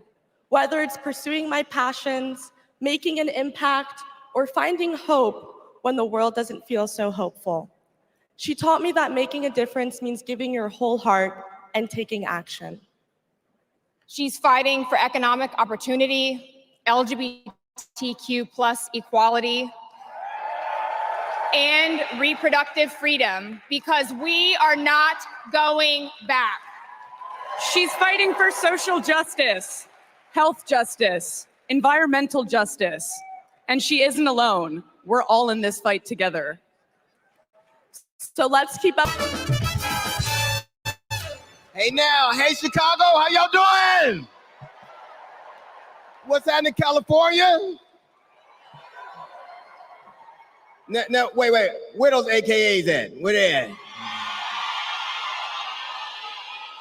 You know what? In 3 months, ain't gonna be no living with y'all. I can tell you this, I don't blame Donald Trump for not wanting to debate Kamala. I've been married to a black woman for 40 years and I ain't won one debate. I'm owing $93,000. Now, of course, Trump is saying that Kamala isn't black. I guarantee you this, Kamala's been black a lot longer than Trump's been a Republican. You ain't black. And if he keeps sliding in the polls the way he is, the only way he can keep Kamala out of the White House is if he buys it and refuses to rent it to her. You ain't black.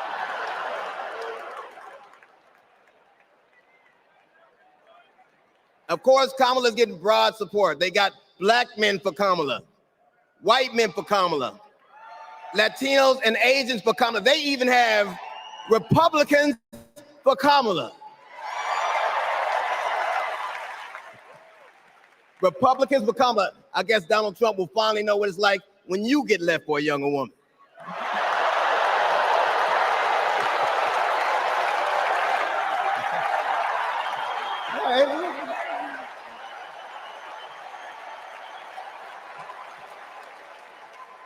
But seriously, Kamala knows the truth about the American dream, that hard work is not enough. Hard work alone is not enough to succeed, that you need access and information and opportunity. And she knows that some folks are often denied those very things. As president, she will give each and every one of us a fair shot in life. But I have to admit, I didn't always believe that. I mean, if you told me the 15-year-old me would be on stage supporting a prosecutor and a teacher,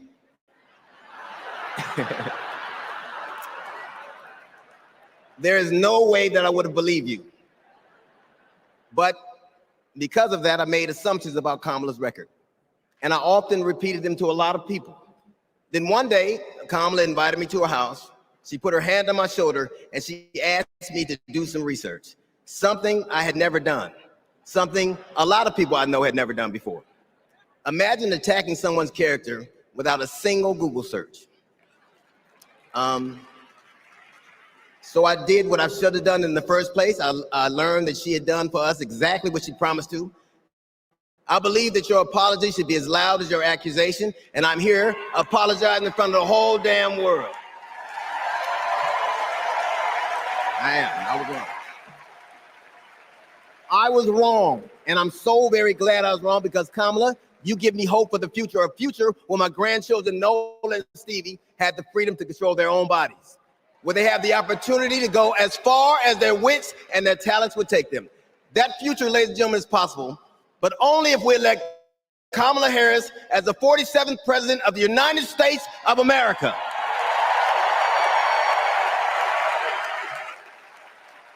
I will say this to you.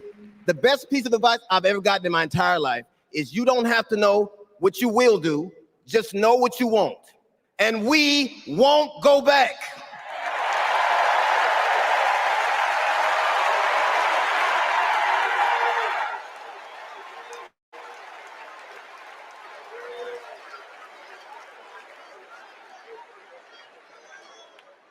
The energy in this room is electric. And you can feel it everywhere, all over the country. In the coming weeks, I want us to find ways to maintain this energy and this joy and this commitment, because there will be days when the work ahead seems impossible. And when that happens, I know what I do. I get involved. I get engaged. I ask myself, how can I be of service to my community? Because community is why we do this. Am I right? Yes, we do this for our children, for our parents, for our teachers and care workers who treat our loved ones like their own. We do this for working families who make this country thrive. We do this for the planet and for each other. We do this for justice and for peace and for democracy. And as we are about to hear, we do this for the safety of our communities.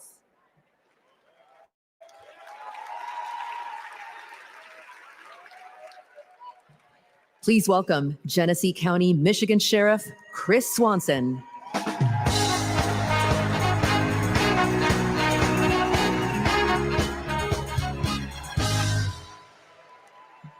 My job is to protect people. all people.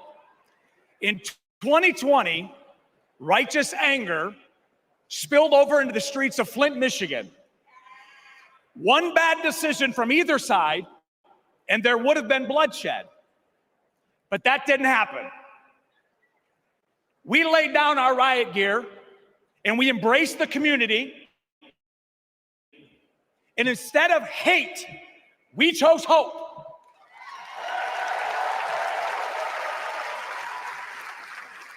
On January 6th, the opposite occurred. That day was paved with division, deceit, and denigration. Police officers were attacked that day. It could have been stopped. We need a leader who will embody what's affixed to all three sides of my sheriff patrol cars: protect, serve, and unify. Kamala Harris is that leader.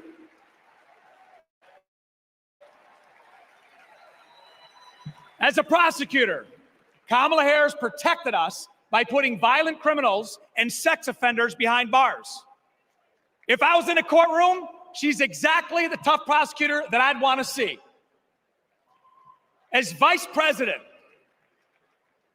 she served America by keeping us safer. And I can testify firsthand, where I come from, crime is down and police funding is up. As president, Kamala Harris will unify our country. She will bring us together because our country needs a leader who will go toe-to-toe with drug cartels and bullies.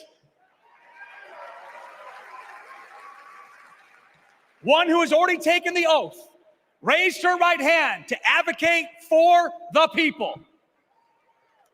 I can tell you in 2020, we were able to turn a protest into a peaceful movement by walking together.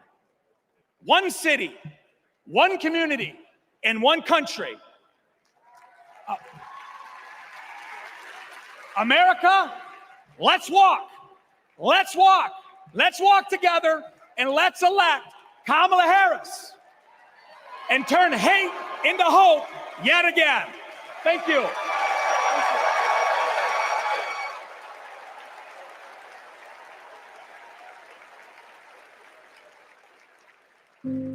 We were contemplating adopting, and then out of nowhere, I got pregnant. Jordan was so much fun as a child. When all of a sudden, 3 of those rounds he aimed at Jordan. Jordan didn't deserve to die that way. Was an active shooter at a high school. These students have now lived through so many of these shootings since they were born almost. We were praying and crying. I don't know how we're alive. An active shooter at an elementary school in Uvalde, Texas. Multiple children have been killed. Most of the body so mutilated that only DNA tests or green Converse could identify. Trump did nothing on guns and was proud of it. There was great pressure on me. We did nothing. After a mass shooting in Iowa, Trump said, I have to get over it. "You never get over it." Kamala Harris and Joe Biden refused to get over it. As district attorney, she got illegal guns off the street. As attorney general, she took on transnational crime rings and stopped gun trafficking. As vice president, she helped pass the most sweeping gun violence legislation in 3 decades, keeping guns out of the hands of criminals, expanding background checks, closing loopholes. We'll finally pass red flag laws, universal background checks, and an assault weapons ban. Kamala understands the fight we're in. The power is with the people. And gives people like me, survivors like me, hope.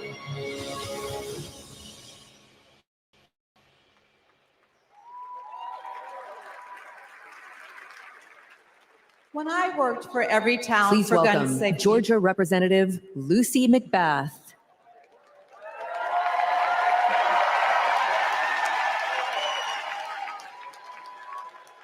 When I worked for Every Town for gun safety and Moms Demand Action for Gun Sense in America,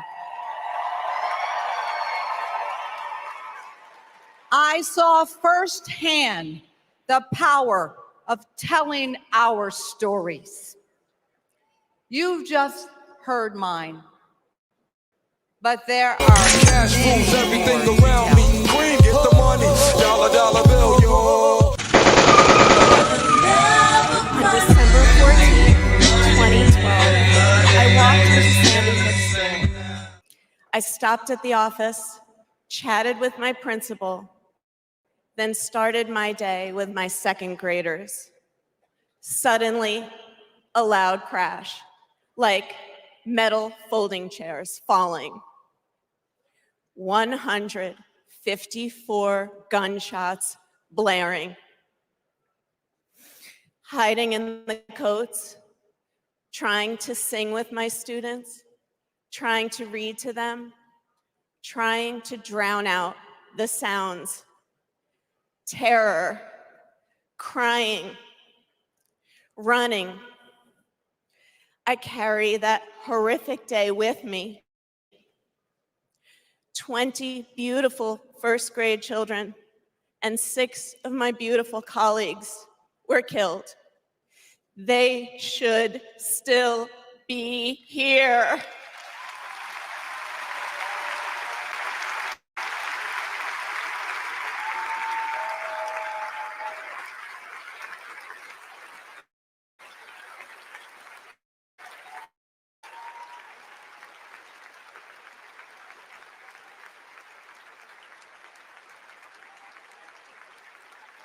It's 10:30 a.m. at Robb Elementary in Uvalde. The school is recognizing my 10-year-old daughter, Lexi, for receiving all A's. She receives a Good Citizen Award, and we pose for photos. She wears a St. Mary's sweatshirt and a smile that lights up the room. 30 minutes later, a gunman murders her. Cash rules everything around me. Queen, get the money. Dollar bill, we are taken to a private room where police tell us she is a criminal. Uvalde is national news. Parents everywhere reach for their children. I reach out for the daughter I will never hold again.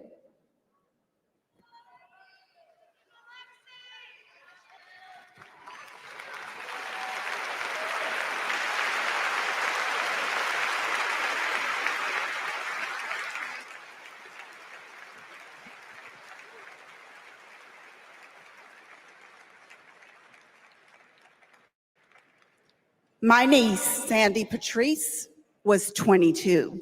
She drove to Myrtle Beach for sun and fun and motorcycle parades.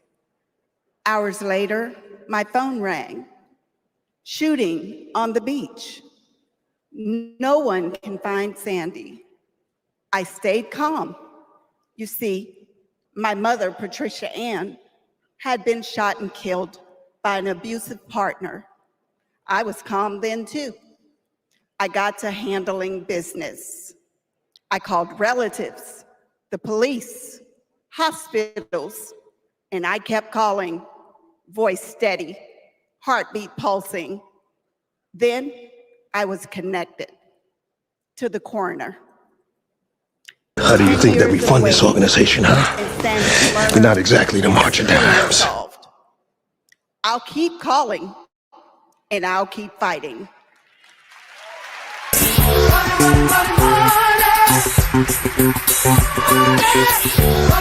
Cash rules everything around me. Queen, get the money. Dollar bill, yo.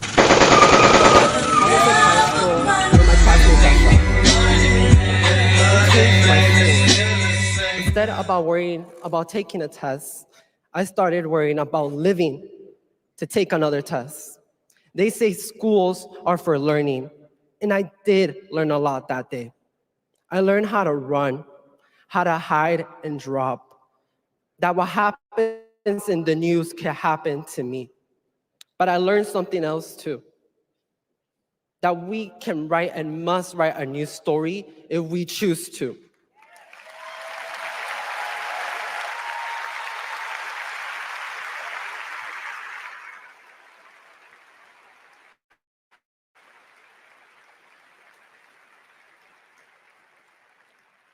Are stories of loss. But make no mistake, our losses do not weaken us. They strengthen our resolve. We will secure safer futures that we all deserve. We will organize. We will advocate. We will run for office.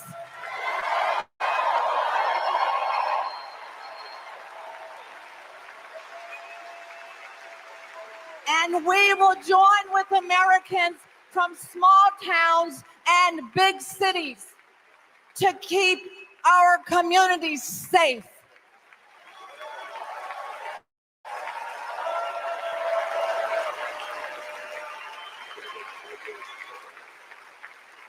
And we will elect leaders like Kamala Harris, who won't just empathize, but will act.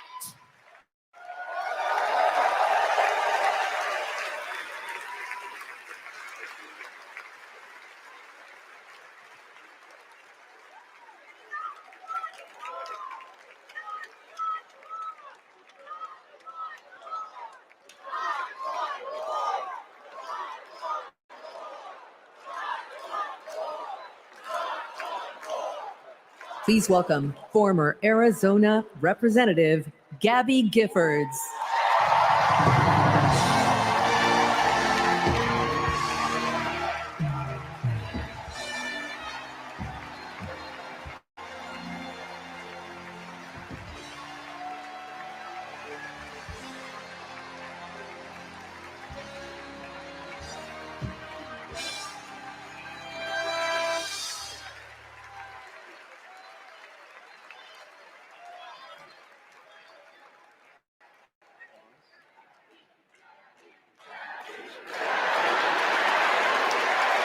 Hello, fellow Americans! I'm Gabby Giffords. I was born in the great state of Arizona! I was born with grit. I grew up racing motorcycles, mucking stalls, and exploring the beautiful desert. I fell for an astronaut.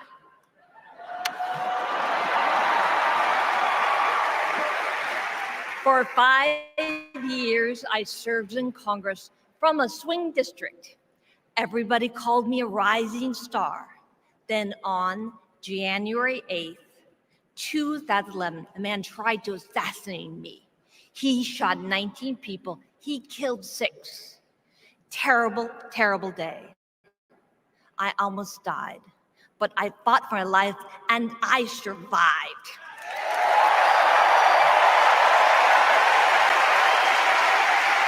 I learned to walk again, one step at a time. I learned to talk again, one word at a time. So many people helped me as I worked hard to recover, including a decent man for Delaware who always checked in. He still does. Thank you, Joe Biden. Thank you for everything. Joe is a great president. My friend Kamala will be a great president. She is tough. She has grit. Kamala can beat the gun lobby. She can fight gun trafficking. Kamala stood up to Wall Street and the drug company. She will protect abortion access. She will defend our freedom. She saved lives. Join me in voting for Kamala Harris. Bravo! Thank you.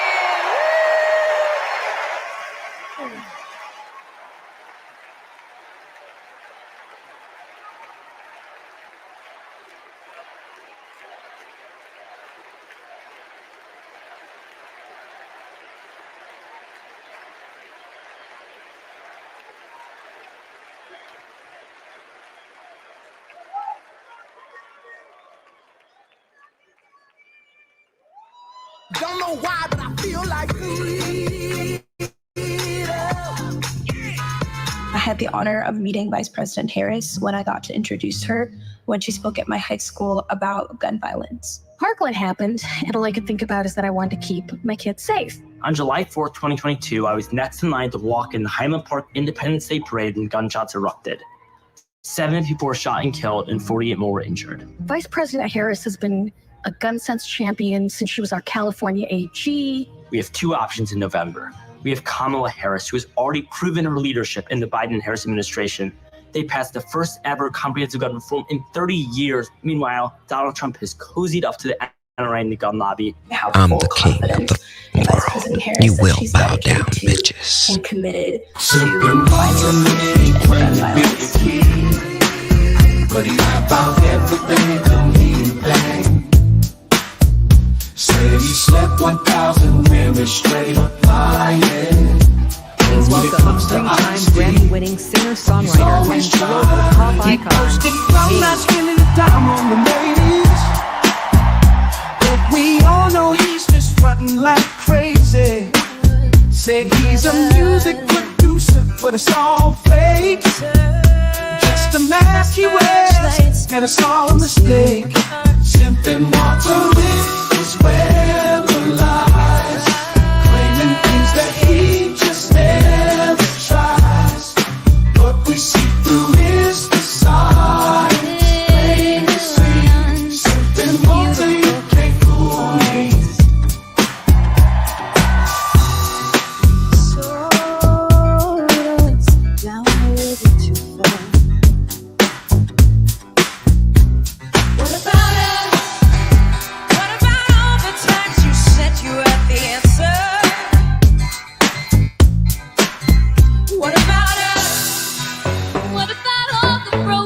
Happy ever afters.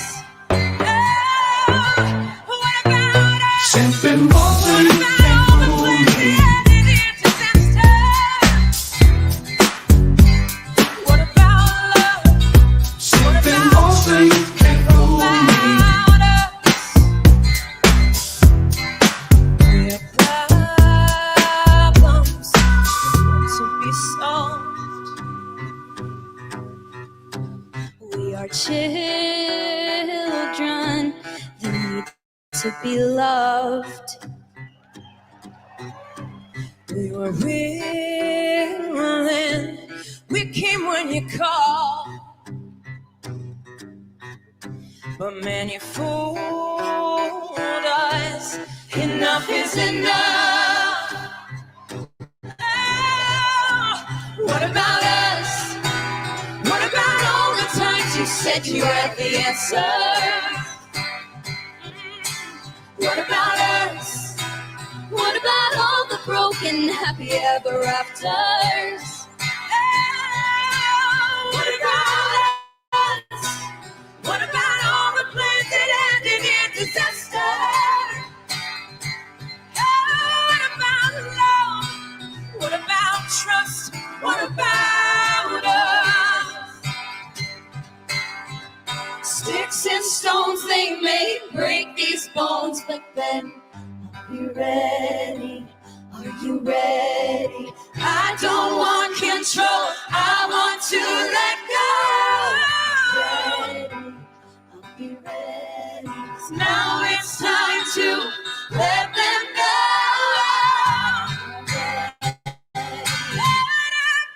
What about us? What about all the times you said you had the answers? So what about us? What about all the broken happy ever afters? What about us? What about all the plans that ended in disaster? What about love? What about trust?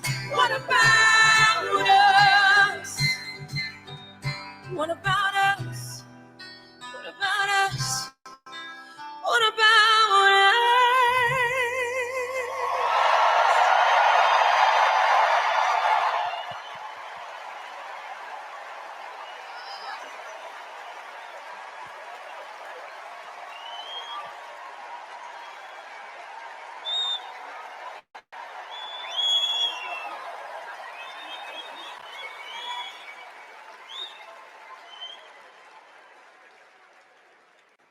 global security and global prosperity depend on the leadership of the United States of America.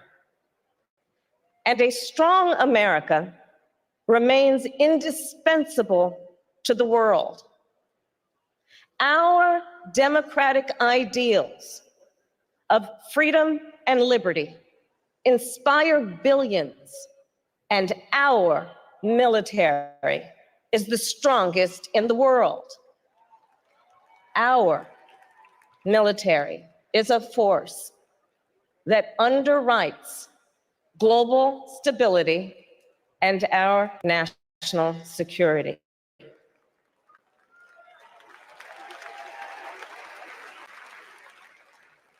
Please welcome Arizona Senator Mark Kelly.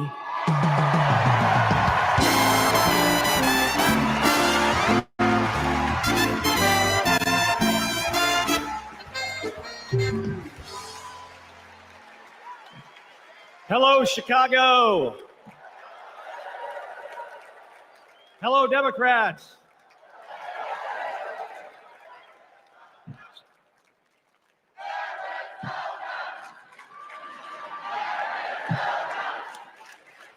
So, President Obama had to follow Michelle.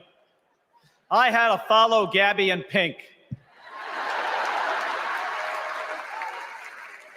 Gabby amazes me every single day. She was able to walk out and address you tonight because she's a fighter. And thanks to a team of doctors, nurses, and especially her speech therapist. We all need a team. I've flown into space 4 times.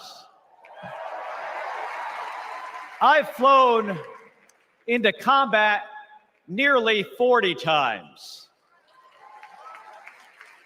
Not once did I do that by myself. It took a team to accomplish a mission. It always does. I flew in the Navy during the first Gulf War. America rallied our allies to kick out a tyrant who invaded a neighbor. Today, Vladimir Putin is testing whether we're still that strong. Iran, North Korea, and especially China watch closely. What's Trump's answer? He invited Russia to do, and these are his words, not mine, whatever the hell they want. Vice President Harris has always championed America's support for NATO, for Ukraine, and for the Ukrainian people. On the Senate Intelligence Committee, she investigated Russian interference in our election. She defends free and fair elections everywhere. You already know how Trump feels about those. Donald Trump skipped his intelligence briefings. He was too busy sucking up to dictators and dreaming of becoming one himself. Trump thinks that Americans who have made the ultimate sacrifice are suckers and losers. If we fall for that again and make him the commander-in-chief, the only suckers would be us. Kamala Harris knows that standing with our allies means standing up for Americans. She'll keep modernizing our military to support our troops. and to support our veterans like our next Vice President, Tim Walz.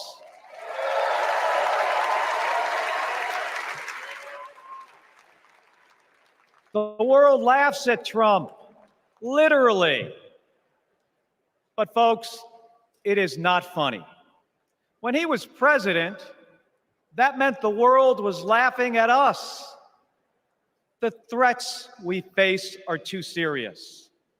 The sacrifices our service members make are too sacred. The alliances we've spent decades building are too critical. That's what's at stake now. And the choice isn't even close. But in Arizona and nationwide, this election will be.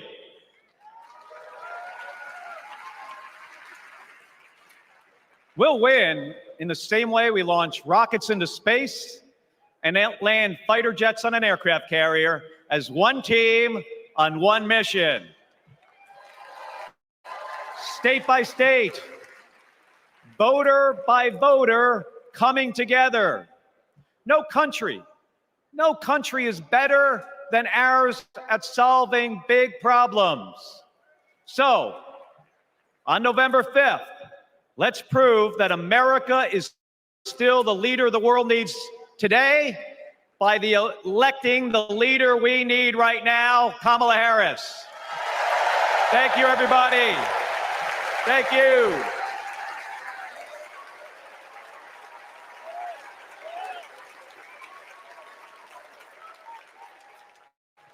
Please welcome former Secretary of Defense Leon Panetta.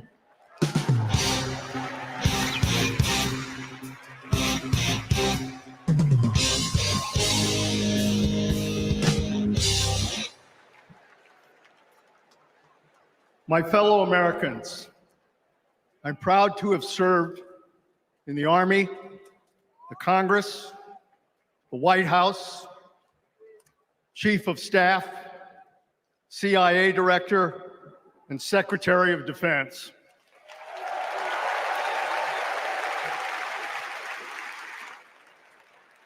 I've looked into the eyes of our warriors and deployed them into battle.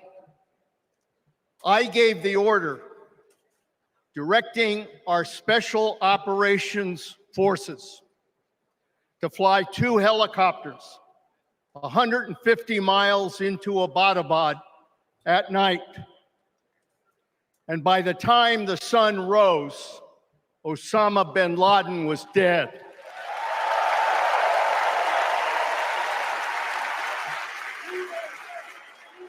Because nobody attacks our country and gets away with it. Nobody.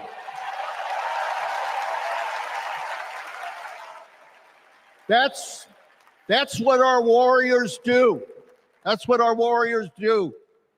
Our warriors need a tough, cool-headed commander-in-chief to defend our democracy from tyrants and terrorists. We need Kamala Harris behind the resolute desk. She knows a tyrant when she sees one.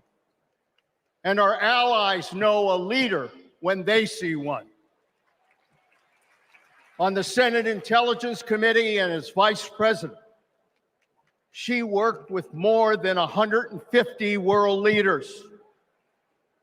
She's looked our allies in the eye and said, America has your back. Trump would abandon our allies and isolate America.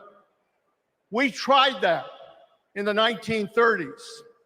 It was foolish and dangerous then, and it's foolish and dangerous now.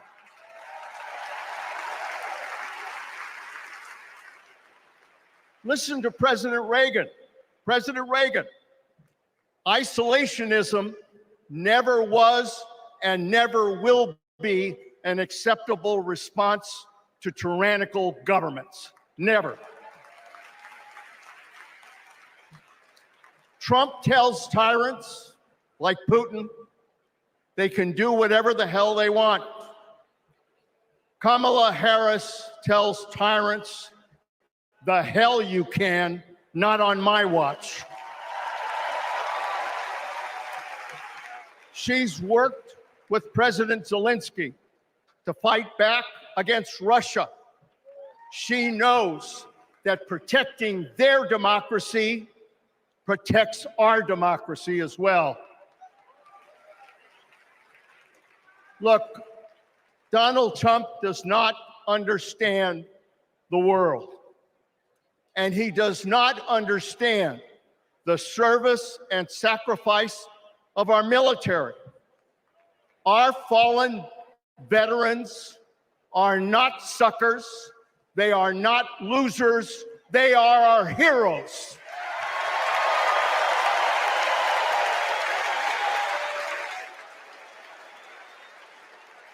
Kamala Harris will honor our veterans. And in Tim Walz, we will have a vice president who has served in uniform honorably for 24 years.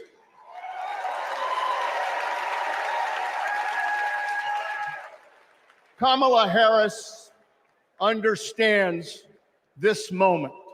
It is a moment of danger and a moment of opportunity.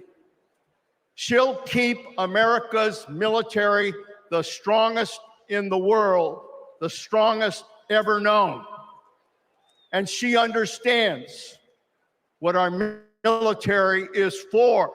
The role of our military is to defend us from foreign enemies. It is not to threaten Americans, and it sure as hell isn't to put immigrants in camps.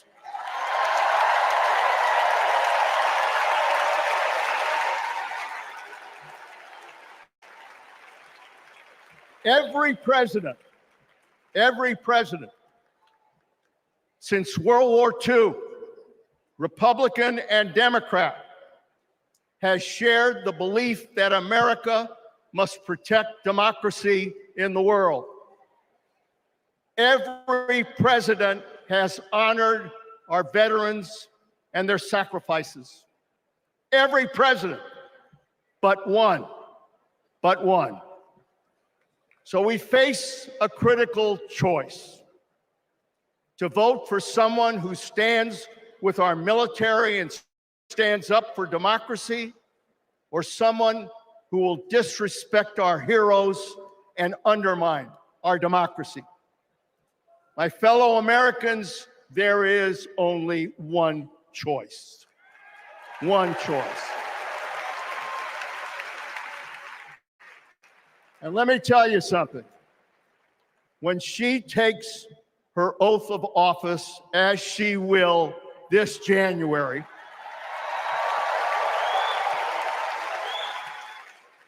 our allies will cheer, our enemies will fear, and we will have a commander-in-chief that we can trust. God bless our veterans, and God bless our country.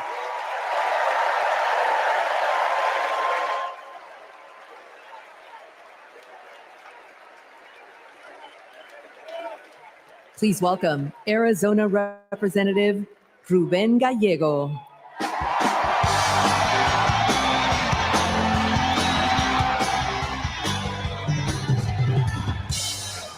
I'm a dad, husband, congressman, and the proudest Arizonan you'll ever meet. But I am even prouder to be a Marine. Robb. My mom raised us alone on a secretary's salary. I slept on the floor.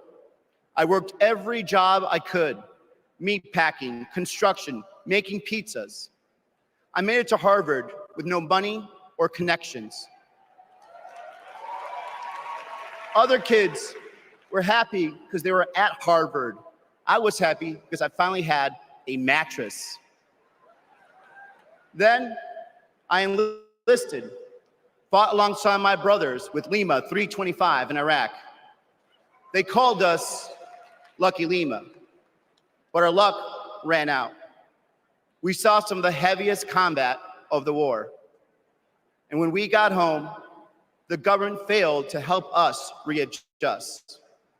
We have a duty to care for our patriots who serve our nation.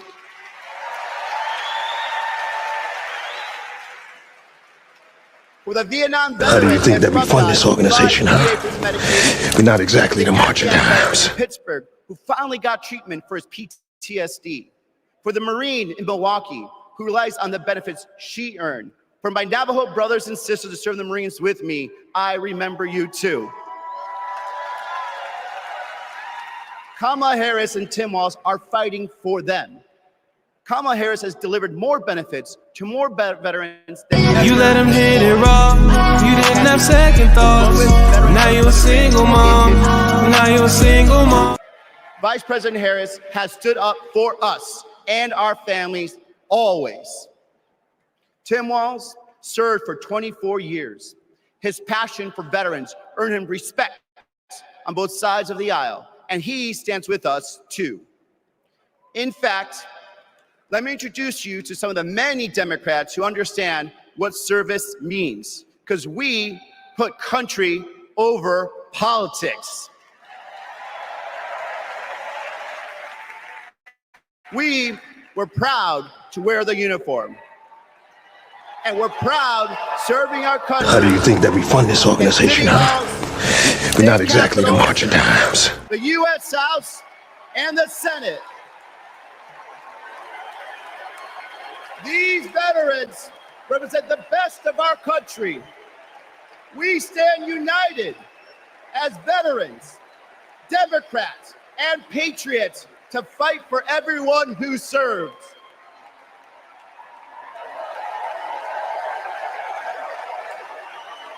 But politicians like Donald Trump, they don't stand with us. They call patriots like Senator McCain losers. John McCain was an American hero. Show some respect. Trump's Project 2025 will slash veteran benefits and force VA hospitals to close across the nation. Show some respect. So, for the 18-year-old who decides to enlist, for the families like mine who prayed every night that their loved one would come home, for our troops stationed thousands of miles away, for my Marines of Lima Company, let's elect Kamala Harris and Tim Walz, who don't just respect our service, but revere it. Because the veterans who defended this country aren't just the reason we can sleep at night. They're the reason we can dream. And together, we'll fight for our veterans and everyone who served our country. Thank you.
Please welcome Michigan Governor Gretchen Whitmer.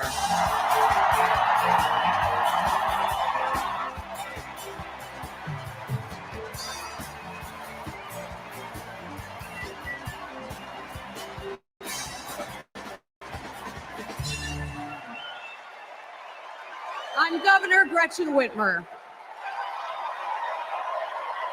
In Lansing, they call me governor. But in Detroit, they call me Big Gretch.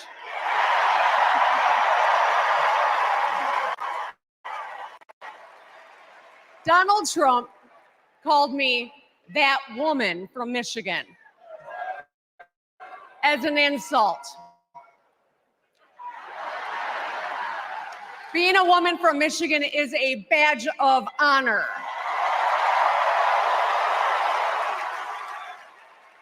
Like women across America, we just GSD. Get stuff done. At 29, I joined the sandwich generation. Sandwiched between working and raising my newborn and caring for my mom, who was dying from brain cancer. It was hard, but not extraordinary. It's life. Those nights reminded me who I was fighting for. People just trying to make it. Kamala Harris knows who she's fighting for too. She took care of her mom, who also battled cancer. As president, she'll fight to lower the cost of health care and elder care for every family. She's lived a life like ours. She knows us. Donald Trump doesn't know you at all. You think he understands that when your car breaks down, you can't get to work? No. His first word was probably chauffeur. You think he's ever had to take items out of the cart before checking out? Hell, you think he's ever been to a grocery store? That's what the chauffeur is for. But Kamala Harris, she gets us. She sees us. She is us.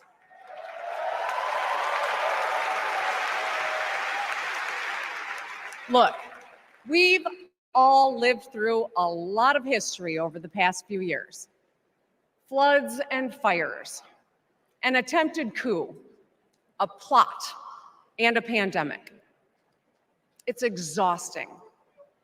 We don't know what the next 4 years will bring, but what we do know is this. Through it all, your life won't stop. You're gonna have to get to work, pick up the kids, and pay your bills. And then one day, when you're just trying to get everyone out the door, a news alert goes off. Something happened. Something hit the fan. You'll ask, is my family gonna be okay? And then you'll ask, who the hell is in charge? What if it's him? What if it's that man from Mar-a-Lago?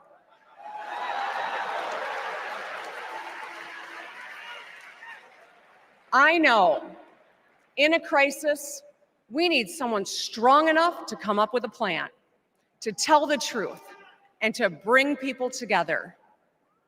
Right now, before the crisis, is when we get to choose.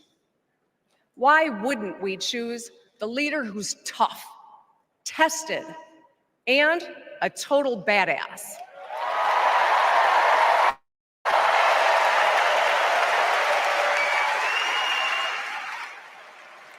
I know who I want as our commander-in-chief. America, let's choose Kamala Harris.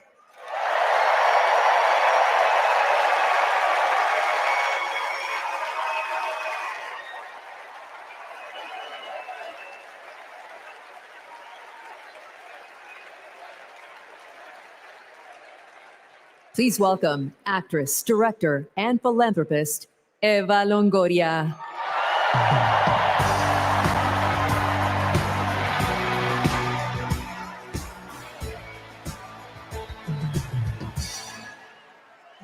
Hello, Chicago! I am so excited to be here tonight. What an honor to be part of this historic moment, and y'all are part of it. Look, I have known Kamala Harris for more than a decade, and she comes from a family a lot like mine, and I'm sure a lot like yours. We were both raised knowing that no one was going to hand us anything, especially as women, that we were going to have to touch every rung of the ladder to get ahead. We were going to have to work really hard. Now, she worked at McDonald's, but I worked at Wendy's. And look at us now. You see, Kamala and I were able to see beyond the horizon because our families supported our big dreams. Well, guess what? As Americans, we're all part of one big family. Somos familia. And as familia, we have to have each other's back. We have to support each other's dreams because Kamala's success is our success. And she supports us to dream big too. So let me tell you, in the Latino community, in our community, we have a saying, sí se puede, which means yes. It means yes, we can. But tonight, I'm here to tell you, yes, she can. So we're going to say, she se puede. So when someone asks you, is she ready to lead this country forward? We're going to say, she se puede. When somebody says, is she qualified for the job? We're going to say, she se puede. When somebody asks, is she going to be the first female president of the United States? We're going to say, she se puede. Our voices, our vote, we're going to decide this election. And let me tell you, the energy tonight isn't just here in Chicago, it's all across the country. People are gathered at watch parties everywhere to celebrate Kamala Harris. Say hello. Yes. All right. We know how to work, so let's get to work. Let's turn all of this enthusiasm and joy into action between now and November 5th. Let's go. She se puede. She se puede.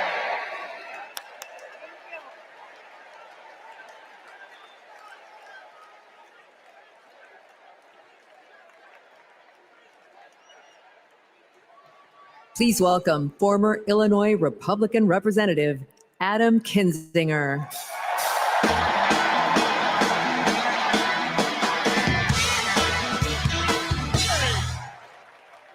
Hey, good evening. Good evening. Thank you. Thank you. Thank you. I'm Adam Kinzinger, and I am proud to be in the trenches with you as part of this sometimes awkward alliance that we have to defend truth, defend democracy, and decency. I was just a kid when I was drawn to the party of Ronald Reagan, to his vision of a strong America, the shining city on a hill. I was a Republican. How do you think that we fund this organization, huh? We're not exactly the marching times. But listen, you never thought cash rules everything around me. Green, get the money. Dollar, dollar bill, yo. I've learned something about the Democratic Party. And I want to let my fellow Republicans in on this secret. The Democrats are as patriotic as us.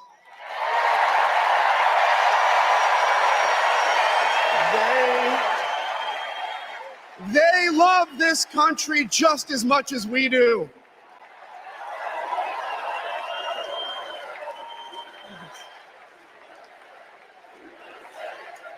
And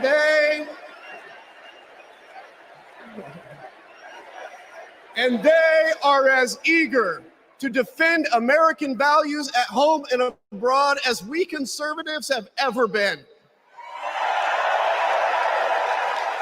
I was relieved to discover that because I've learned something about my party too.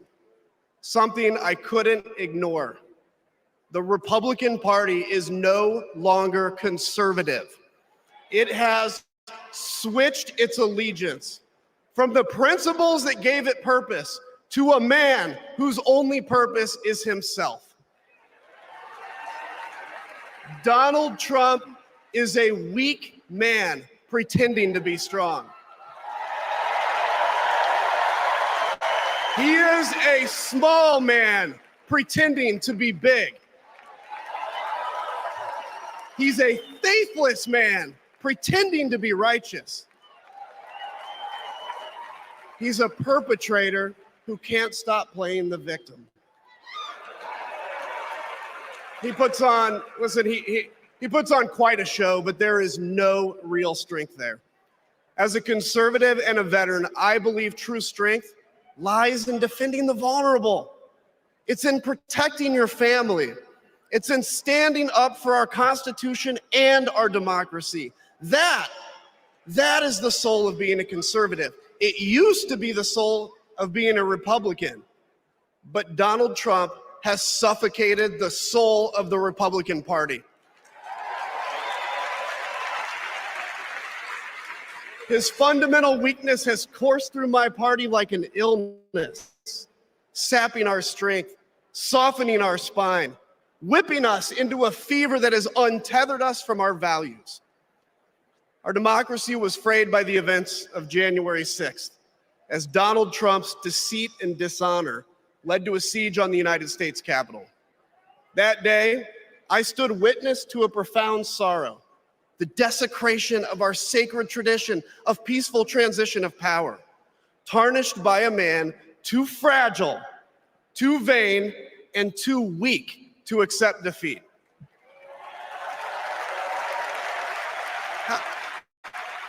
How can a party claim to be patriotic if it idolizes a man who tried to overthrow a free and fair election?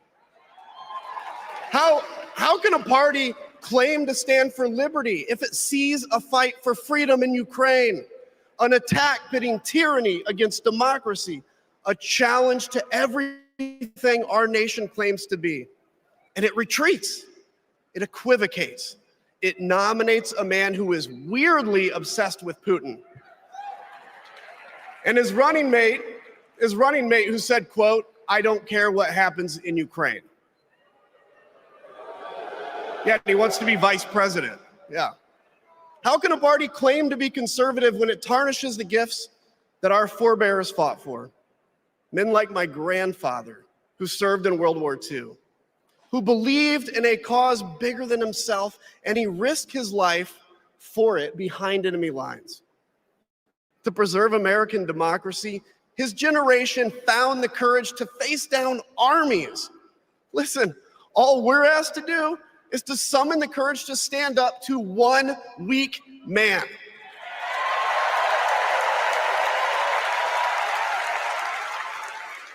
Some have questioned why I've taken the stand I have. The answer is really simple, ladies and gentlemen. We must put country first. And tonight, as a Republican speaking before you, I'm putting our country first.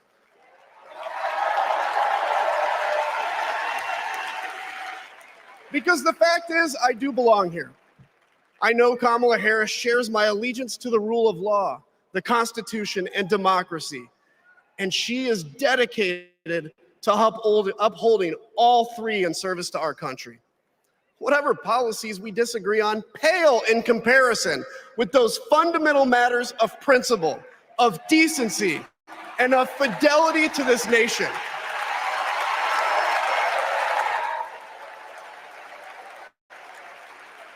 Listen, to my fellow Republicans, if you still pledge allegiance to those principles, I suspect you belong here too.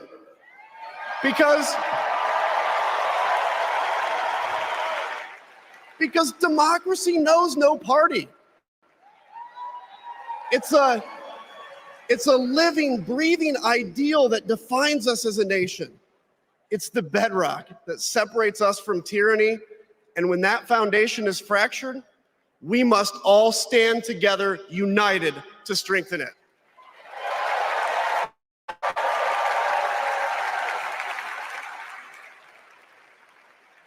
If you think those principles are worth defending, then I urge you, make the right choice. Vote for our bedrock values and vote for Kamala Harris. God bless you.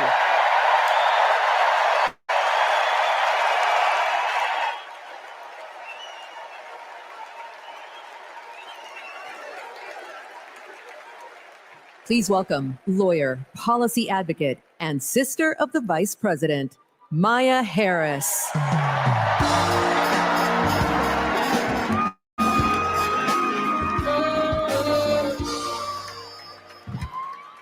Hello, Chicago. In 1958, a 19-year-old from India left the only country she'd ever known to chart her own path in America. She came here to pursue an education, but she stayed here to build a life. Her name was Dr. Shyamala Gopalan Harris.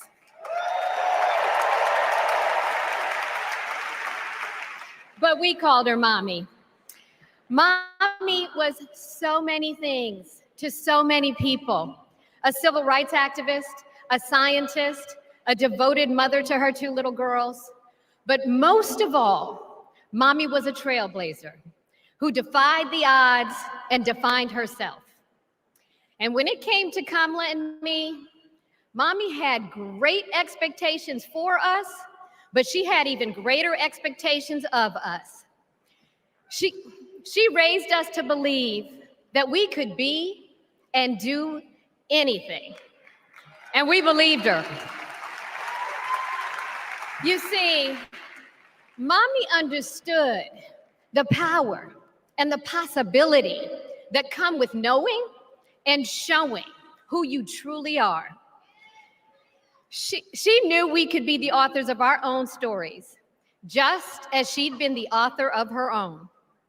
Mommy's journey and the opportunity that she wanted for Kamala and me, that's a distinctly American story.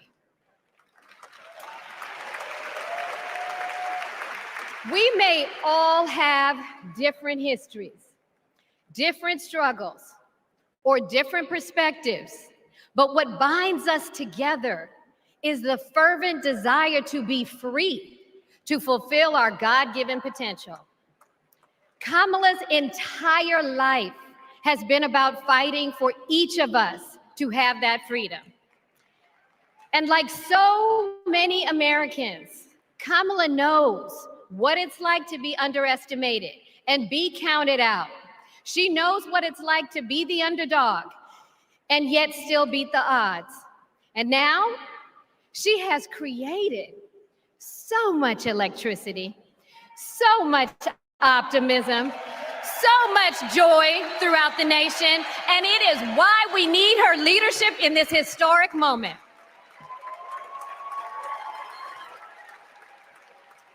We are living in a time when some are trying to divide us, to separate us in ways that make it difficult for us to come together. Well, look, my sister rejects that view. Where others push darkness, Kamala sees promise. Where others feel detachment, Kamala fosters connection. Where others want to drag us back to the past, my sister says, hold up now, we are not going back.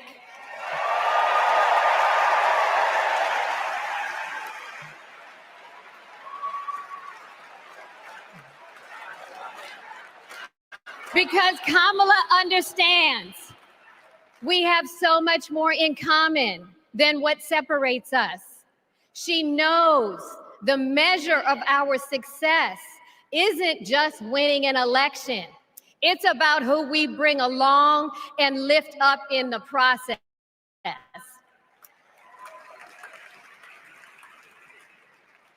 And so as I look out at all of you today and take in this incredible moment, I so wish that mommy could be here tonight.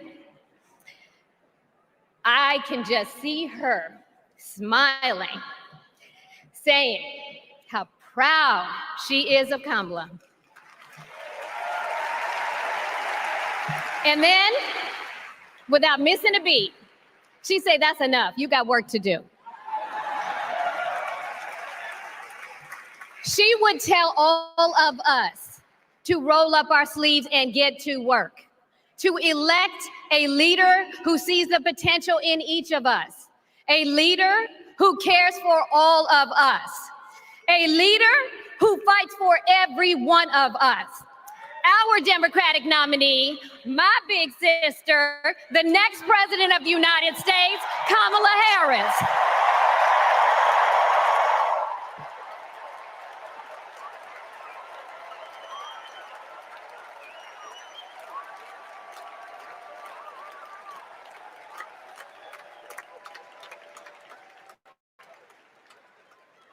Please welcome North Carolina Governor Roy Cooper.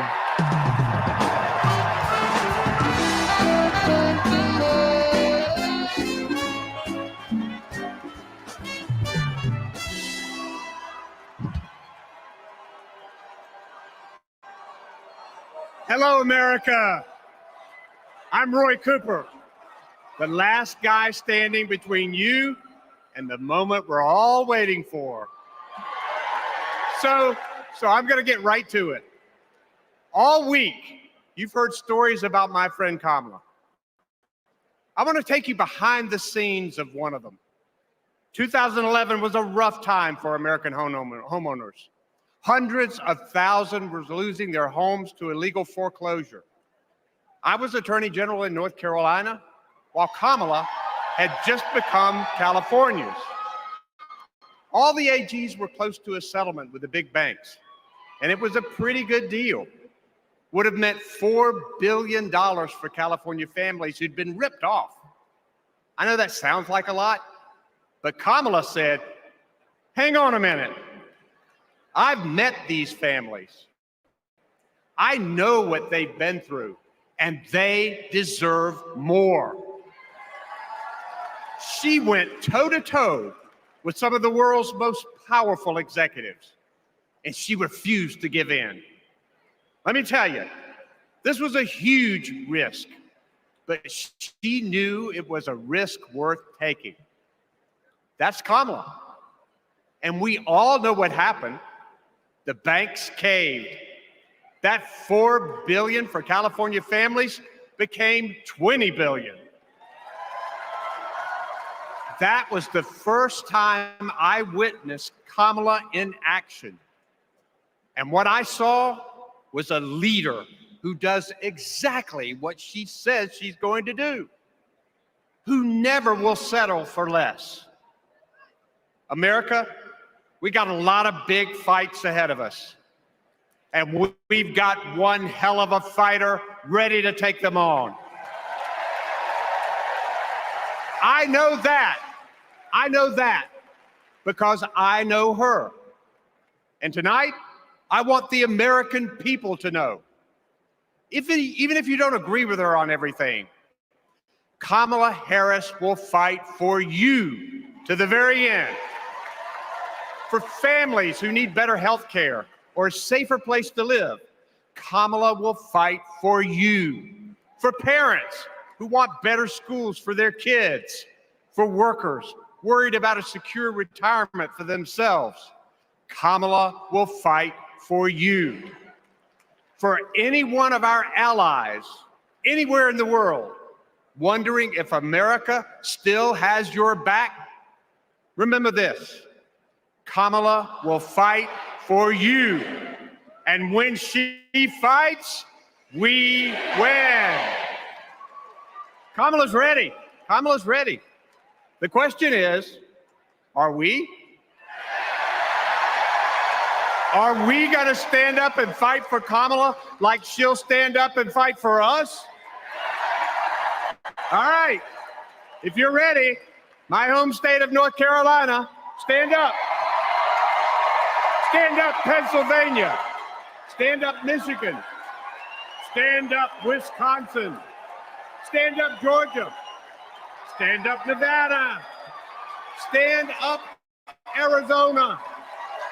Stand up, America. Are we going to stand up?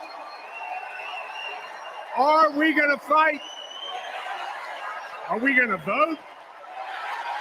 Are we going to win? You bet we are. Let's go get them.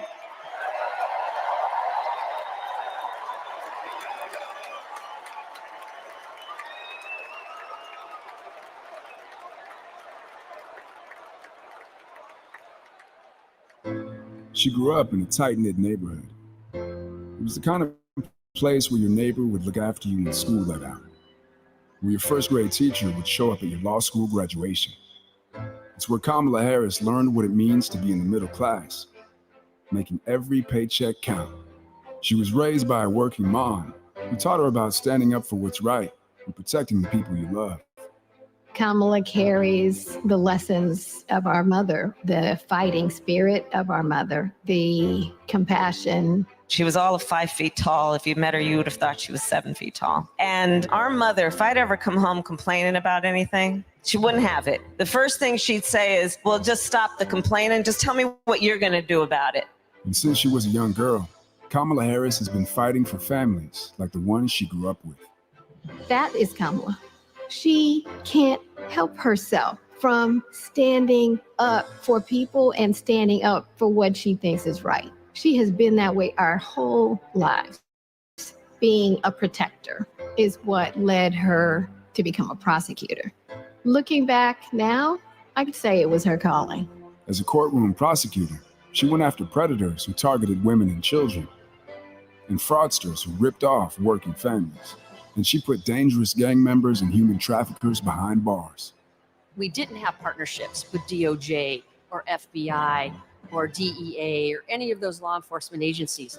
Now we all work collaboratively. She was the person who built the foundation in how we do criminal justice in America. As Attorney General of California, she held the big Wall Street banks accountable for fraud, winning $20 billion for California families. She took on one of the largest for-profit colleges that was scamming students. And in the Senate, she fought for her constituents with the determination of a prosecutor, standing up for reproductive freedom. Can you think of any laws that give the government the power to make decisions about the male body? I'm not thinking of any right now, Senator. She fought to keep our children safe from the terror of gun violence. How many of you guys had to have a drill where you learned about how you need to hide in a closet or crouch in a corner in the event that there is a mass shooter? Look at that. Look at that. On the Intelligence Committee, she defended our nation against foreign adversaries. In 2020, she made history as the first woman to be elected Vice President of the United States. She cast the tie-breaking vote to deliver urgent relief to the American people during the pandemic.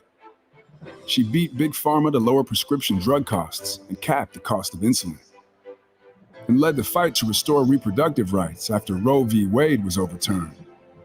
We have worked too hard and fought too long to see our daughters grow up in a world with fewer rights than our mothers. Because she's never been afraid to stand up to powerful interests. Sometimes people will open the door for you and leave it open. Sometimes they won't.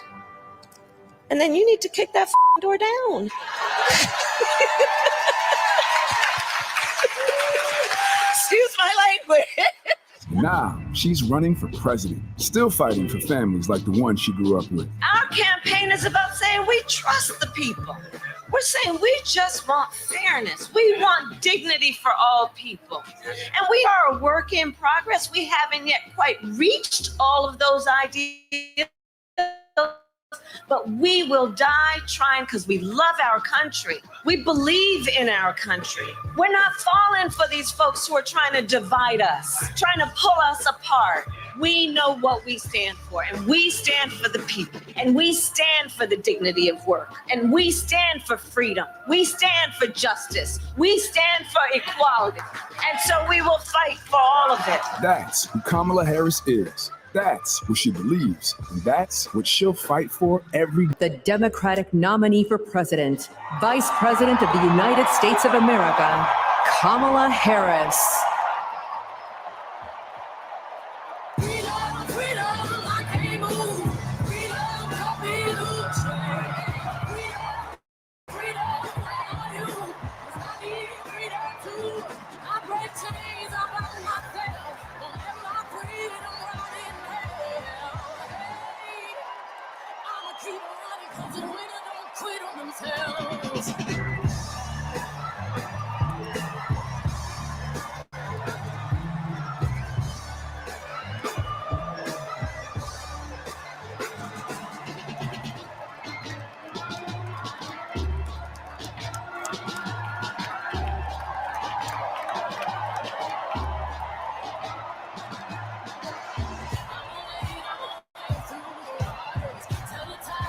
Good evening.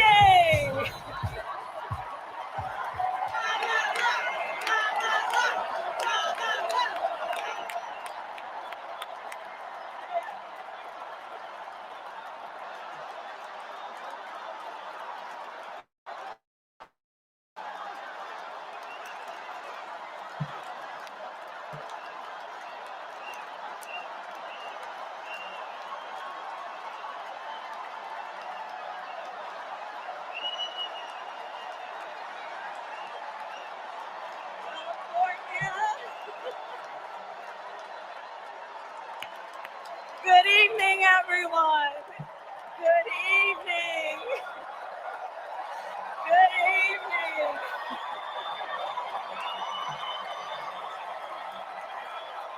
Oh my goodness. Good evening, everyone. Good evening. Good evening. Thank you. Thank you. Thank you.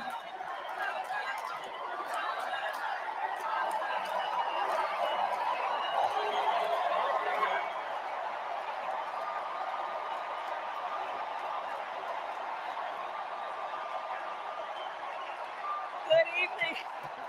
Thank you. Thank you. Thank you. Thank you.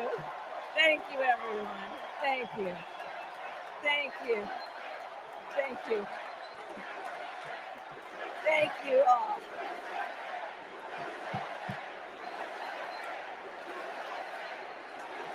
Thank you all. Okay, we gotta get to some business. We gotta get to some business. Okay, thank you all. Okay. Thank you, thank you, thank you, thank you, thank you, thank you, thank you, please, thank you, please, thank you so very much. Thank you, everyone. Thank you, everyone. Thank you. Okay, let's get to business. Let's get to business. All right. So let me start by thanking my most incredible husband, Doug, for being an incredible partner to me, an incredible father to Cole and Ella, and happy anniversary, Dougie. I love you so very much. To our President Joe Biden. When I think about the path that we have traveled together, Joe, I am filled with gratitude. Your record is extraordinary, as history will show, and your character is inspiring. And Doug and I love you and Jill and are forever thankful to you both.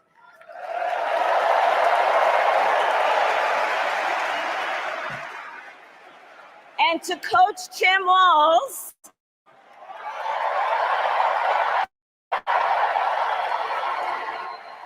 you are going to be an incredible vice president.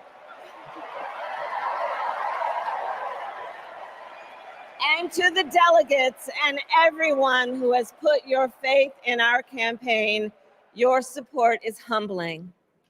So, America, the path that led me here in recent weeks was no doubt unexpected. But I'm no stranger to unlikely journeys. So, my mother, our mother, Kamala Harris, had one of her own. and I miss her every day, and especially right now. And I know she's looking down smiling.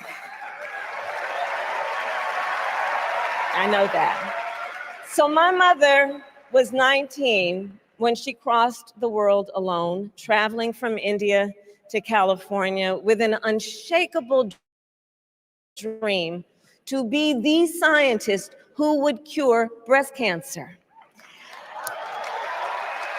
When she finished school, she was supposed to return home to a traditional arranged marriage. But as fate would have it, she met my father, Donald Harris, a student from Jamaica. They fell in love and got married, and that act of self-determination made my sister Maya and me.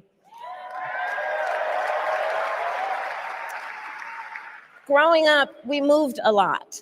I will always remember that big Mayflower truck packed with all our belongings, ready to go to Illinois, to Wisconsin, and wherever our parents' jobs took us. My early memories of our parents together are very joyful ones. A home filled with laughter and music, Aretha, Coltrane, and Miles. At the park, my mother would say, "Stay close." But my father would say, as he smiled, "Run, Kamala, run. Don't be afraid. Don't let anything stop you."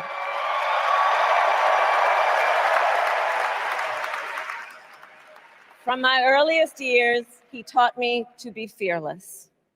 But the harmony between my parents did not last. When I was in elementary school, they split up. And it was mostly my mother who raised us.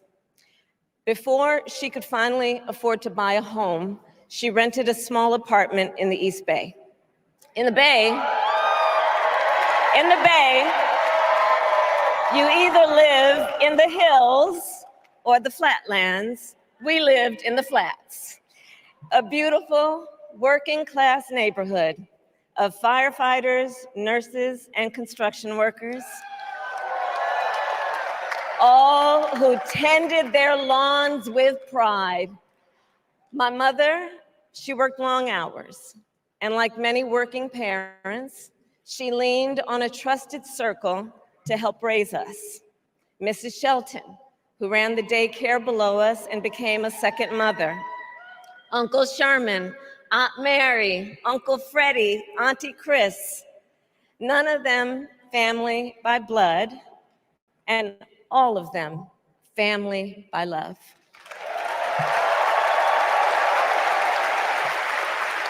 Family who taught us how to make gumbo, how to play chess, and sometimes even let us win.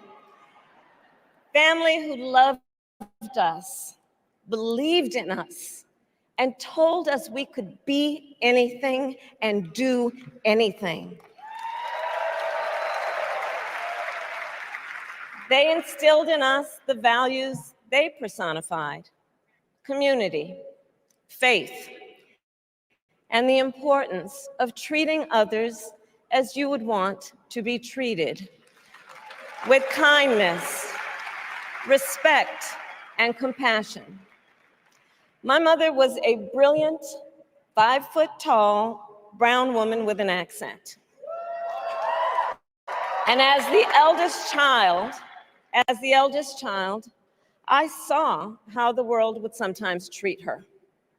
But my mother never lost her cool.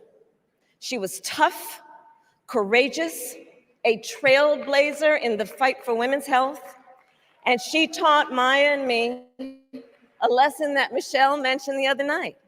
She taught us to never complain about injustice, but do something about it. Do something about it. That was my mother. And she taught us, and she also taught us, and never do anything half-assed. And that is a direct quote. A direct quote. I grew up immersed in the ideals of the civil rights movement. My parents had met at a civil rights gathering, and they made sure that we learned about civil rights leaders, including the lawyers like Thurgood Marshall and Constance Baker Motley, those who battled in the courtroom to make real the promise of America. So at a young age, I decided I wanted to do that work. I wanted to be a lawyer. And when it came time to choose the type of law I would pursue, I reflected on a pivotal moment in my life. You see, when I was in high school, I started to notice something about my best friend, Wanda. She was sad at school, and there were times she didn't want to go home. So one day I asked if everything was all right, and she confided in me that she was being sexually abused by her stepfather. And I immediately told her she had to come stay with us, and she did. This is one of the reasons I became a prosecutor, to protect people like Wanda, because I believe everyone has a right to safety, to dignity, and to justice.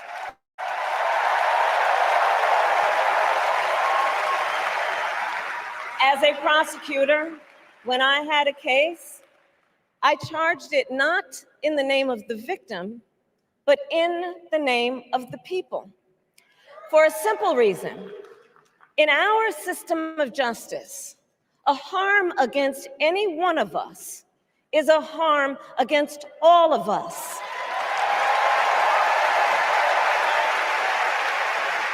And I would often explain this to console survivors of crime, to remind them, no one should be made to fight alone. We are all in this together. And every day in the courtroom, I stood proudly before a judge and I said 5 words: Kamala Harris for the people.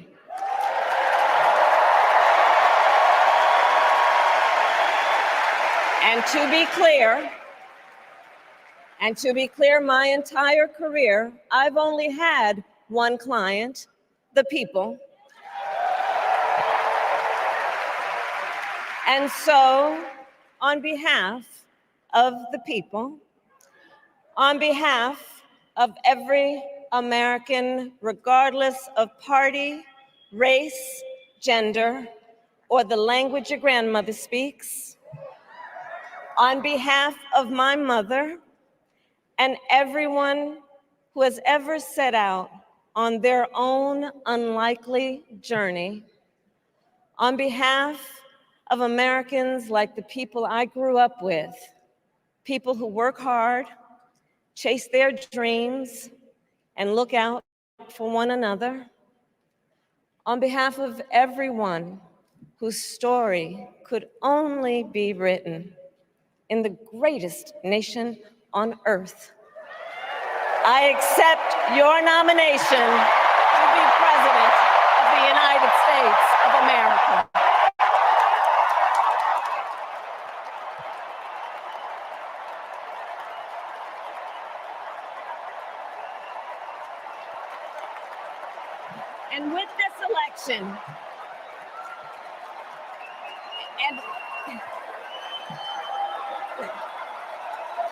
And with this election, our nation with this election has a precious, fleeting opportunity to move past the bitterness, cynicism, and divisive battles of the past, a chance to chart a new way forward. Not as members of any one party or faction, but as Americans. And let me say, I know there are people of various political views watching tonight, and I want you to know, I promise to be a president for all Americans. You can always trust me to put country above party and self. to hold sacred America's fundamental principles, from the rule of law to free and fair elections to the peaceful transfer of power.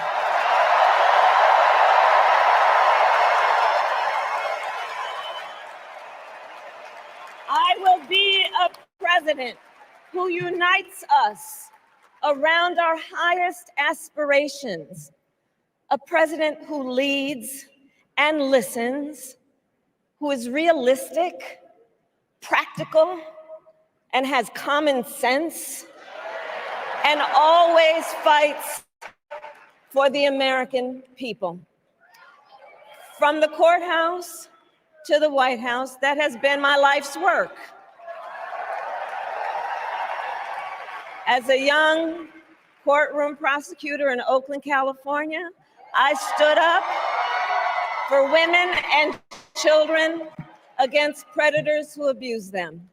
As Attorney General of California, I took on the big banks, delivered $20 billion for middle-class families who faced So dumb. You are really dumb. For real. Oh, you are so dumb. You are really dumb. For real. In the nation.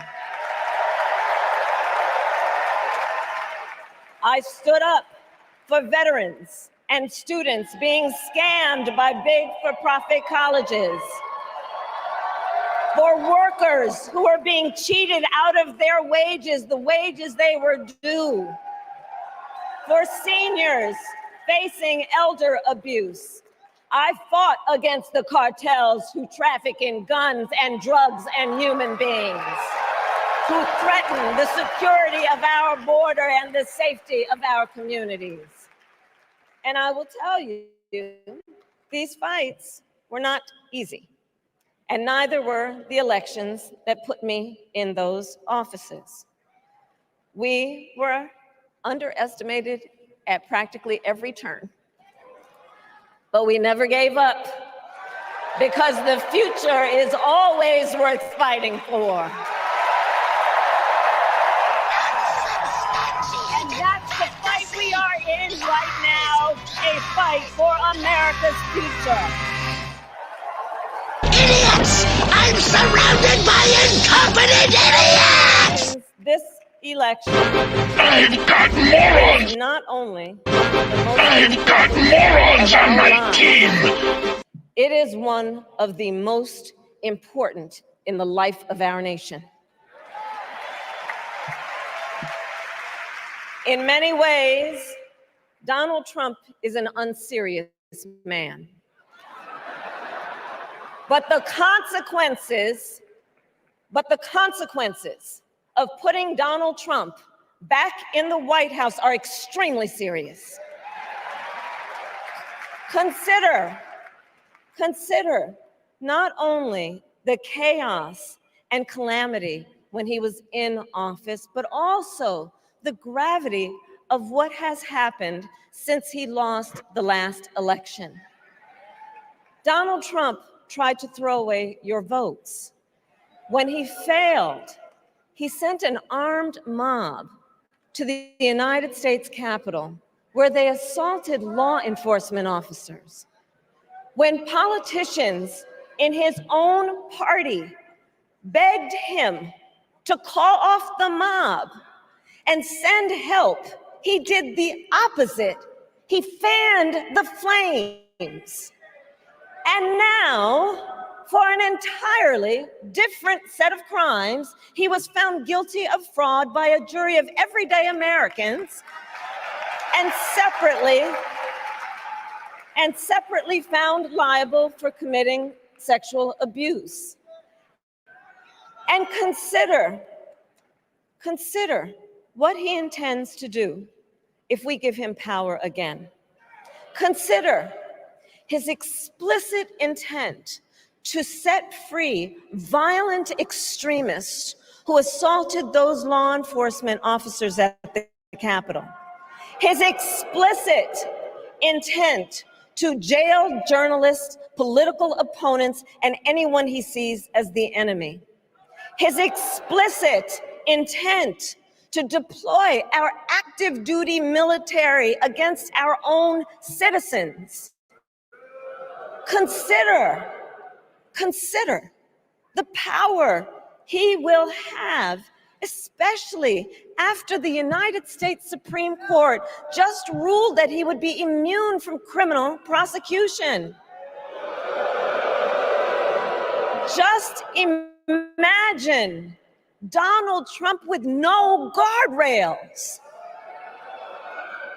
and how he would use the immense powers of the presidency of the United States, not to improve your life, not to strengthen our national security, but to serve the only client he has ever had, himself.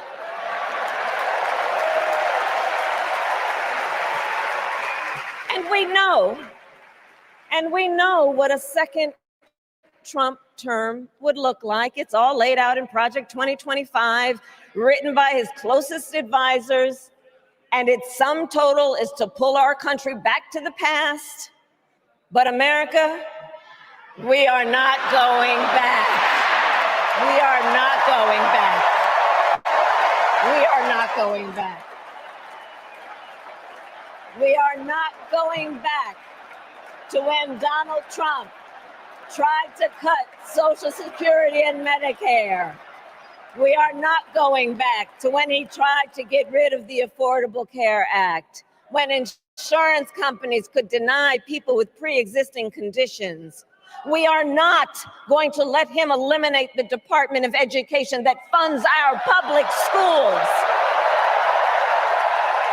We are not going to let him end programs like Head Start that provide preschool and childcare for our children. America, we are not going back.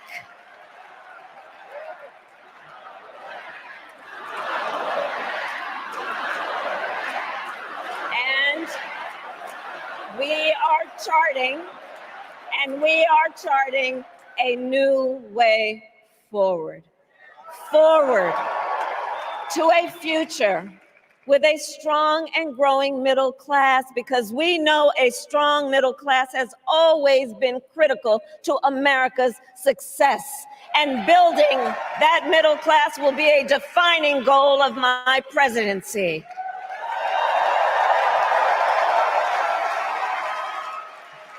And I'll tell you, this is personal for me. The middle class is where I come from.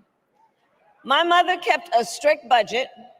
We lived within our means, yet we wanted for little.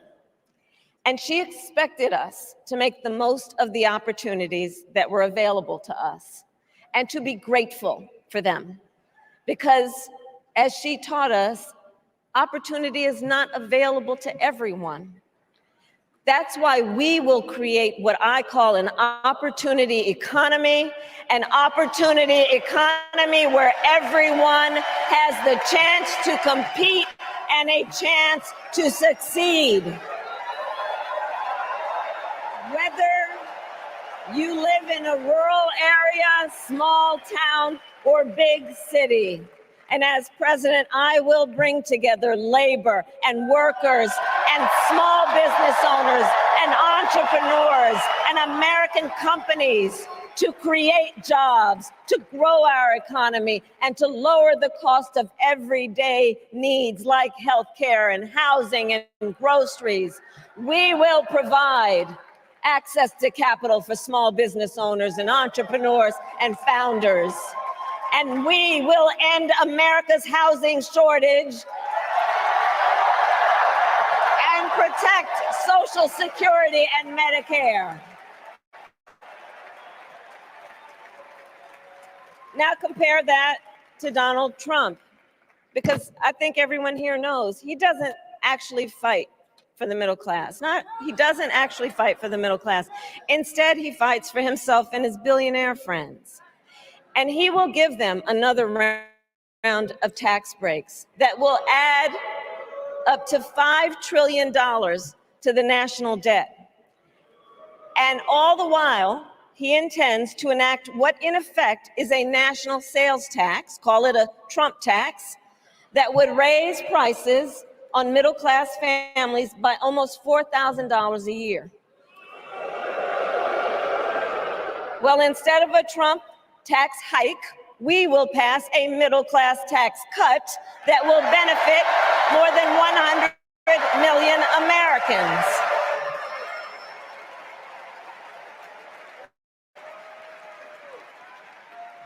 Friends, I believe America cannot truly be prosperous unless Americans are fully able to make their own decisions about their own lives, especially on matters of heart and home.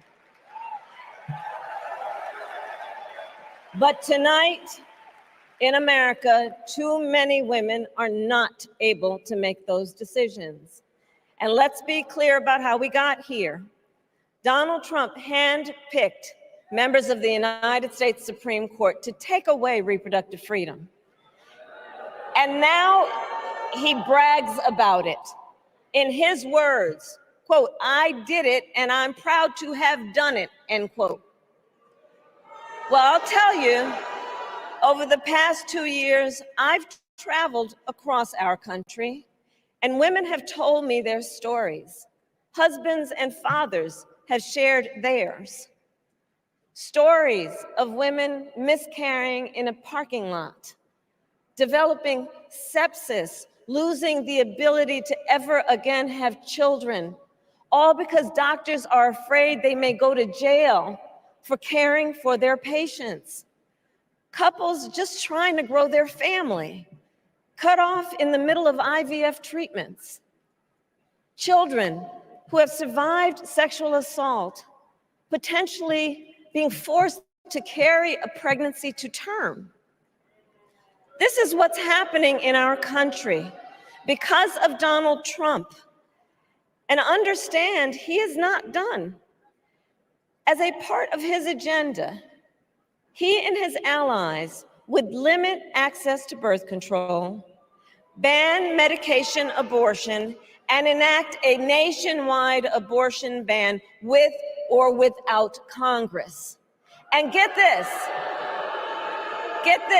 he plans to create a national anti-abortion coordinator and force states to report on women's miscarriages and abortions. Simply put, they are out of their minds.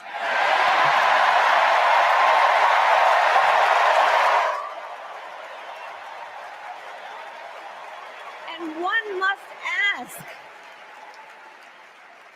must ask, why exactly is it that they don't trust women? Well, we trust women. We trust women. And when Congress passes a bill to restore reproductive freedom, as President of the United States, I will proudly sign it into law.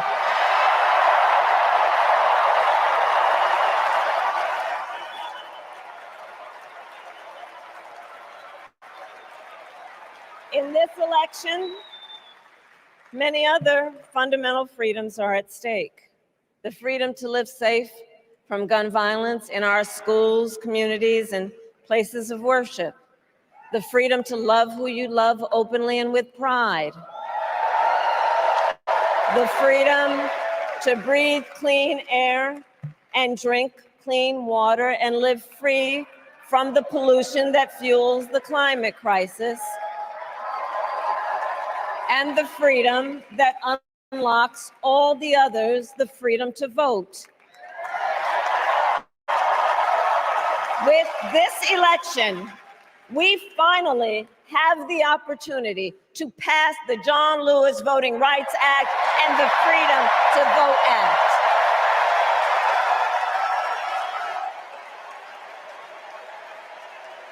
And let me be clear. After decades in law enforcement, I know the importance of safety and security, especially at our border. Last year, Joe and I brought together Democrats and conservative Republicans to write the strongest border bill in decades. The Border Patrol endorsed it. But Donald Trump believes a border deal would hurt his campaign. So he ordered his allies in Congress to kill the deal. Well, I refuse to play politics with our security. And here is my pledge to you.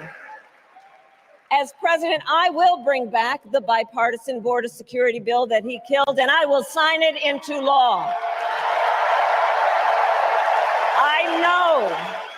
I know we can live up to our proud heritage as a nation of immigrants and reform our broken immigration system.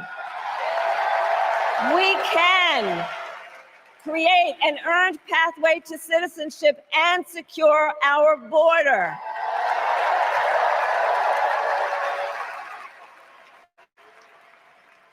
And America, we must also be steadfast in advancing our security and values abroad.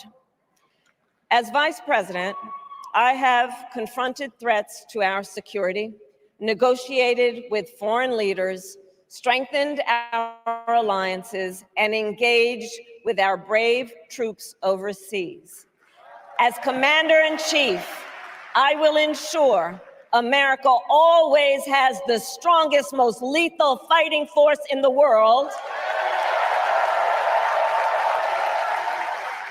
And I will fulfill our sacred obligation to care for our troops and their families, and I will always honor and never disparage their service and their sacrifice.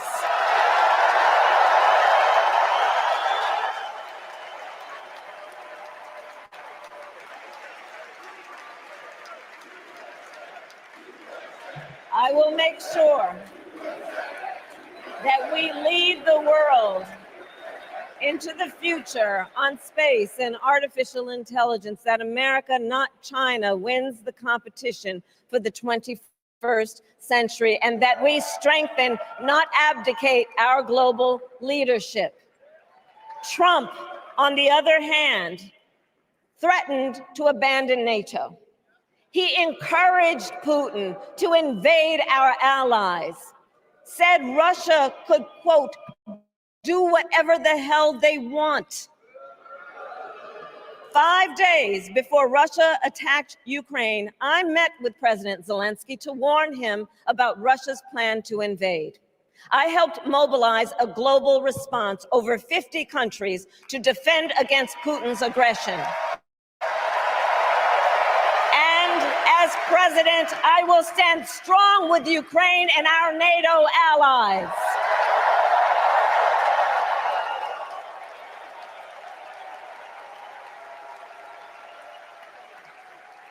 With respect to the war in Gaza, President Biden and I are working around the clock, because now is the time to get a hostage deal and a ceasefire deal done.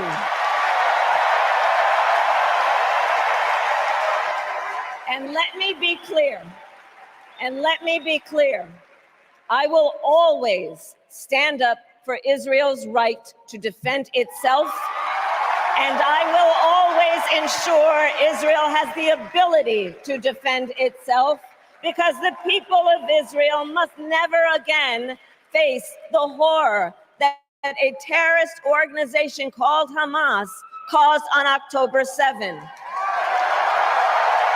including unspeakable sexual violence and the massacre of young people at a music festival. At the same time, what has happened in Gaza over the past 10 months is devastating. So many innocent lives lost. Desperate, hungry people fleeing for safety over and over again. The scale of suffering is heartbreaking. President Biden and I are working to end this war such that Israel is secure, the hostages are released, the suffering in Gaza ends, and the Palestinian people can realize their right to dignity, security, freedom, and self-determination.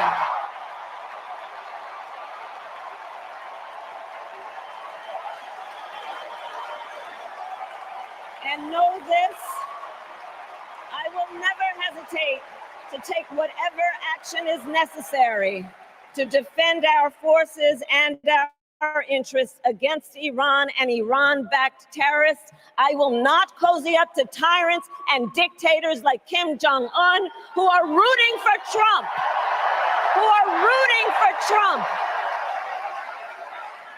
Because, you know, they know he is easy to manipulate with flattery and favors. They know Trump won't hold autocrats accountable because he wants to be an autocrat himself. And as president, I will never waver in defense of America's security and ideals, because in the enduring struggle between democracy and tyranny, I know where I stand and I know where the United States belongs.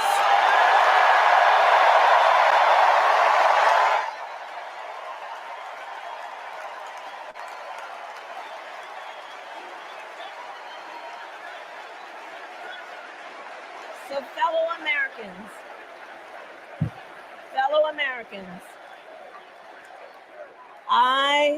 I love our country with all my heart. Everywhere I go,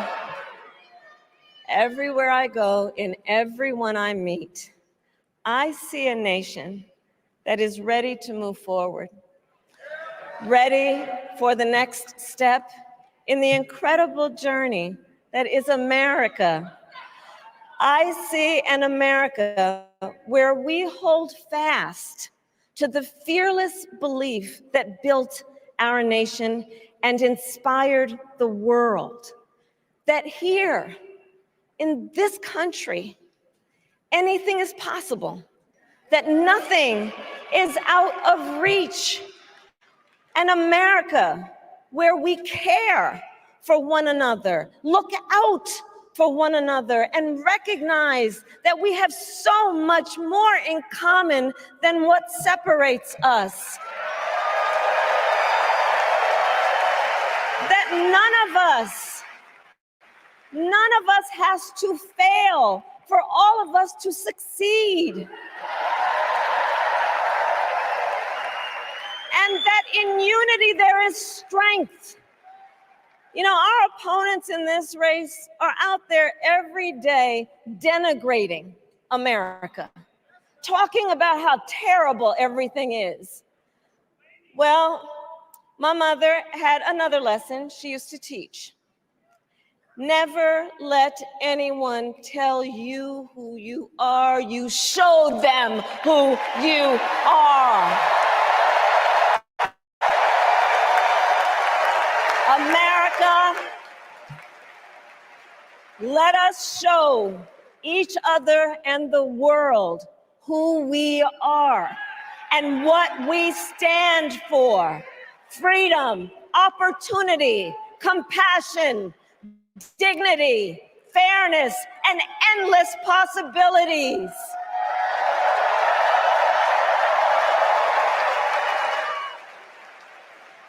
We are the heirs to the greatest democracy in the history of the world. And on behalf of our children and our grandchildren and all those who sacrificed so dearly for our freedom and liberty, we must be worthy of this moment.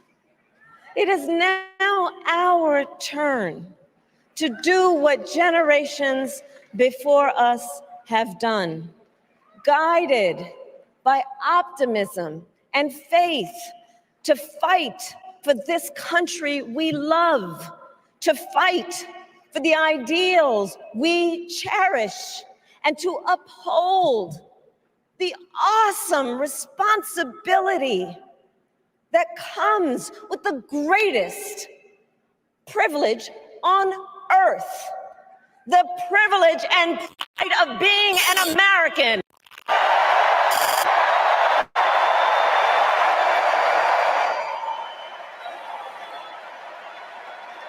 So let's get out there, let's fight for it, let's get out there, let's vote for it, and together, let us write the next great chapter in the most extraordinary story ever told.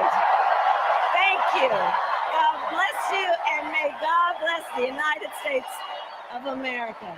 Thank you all.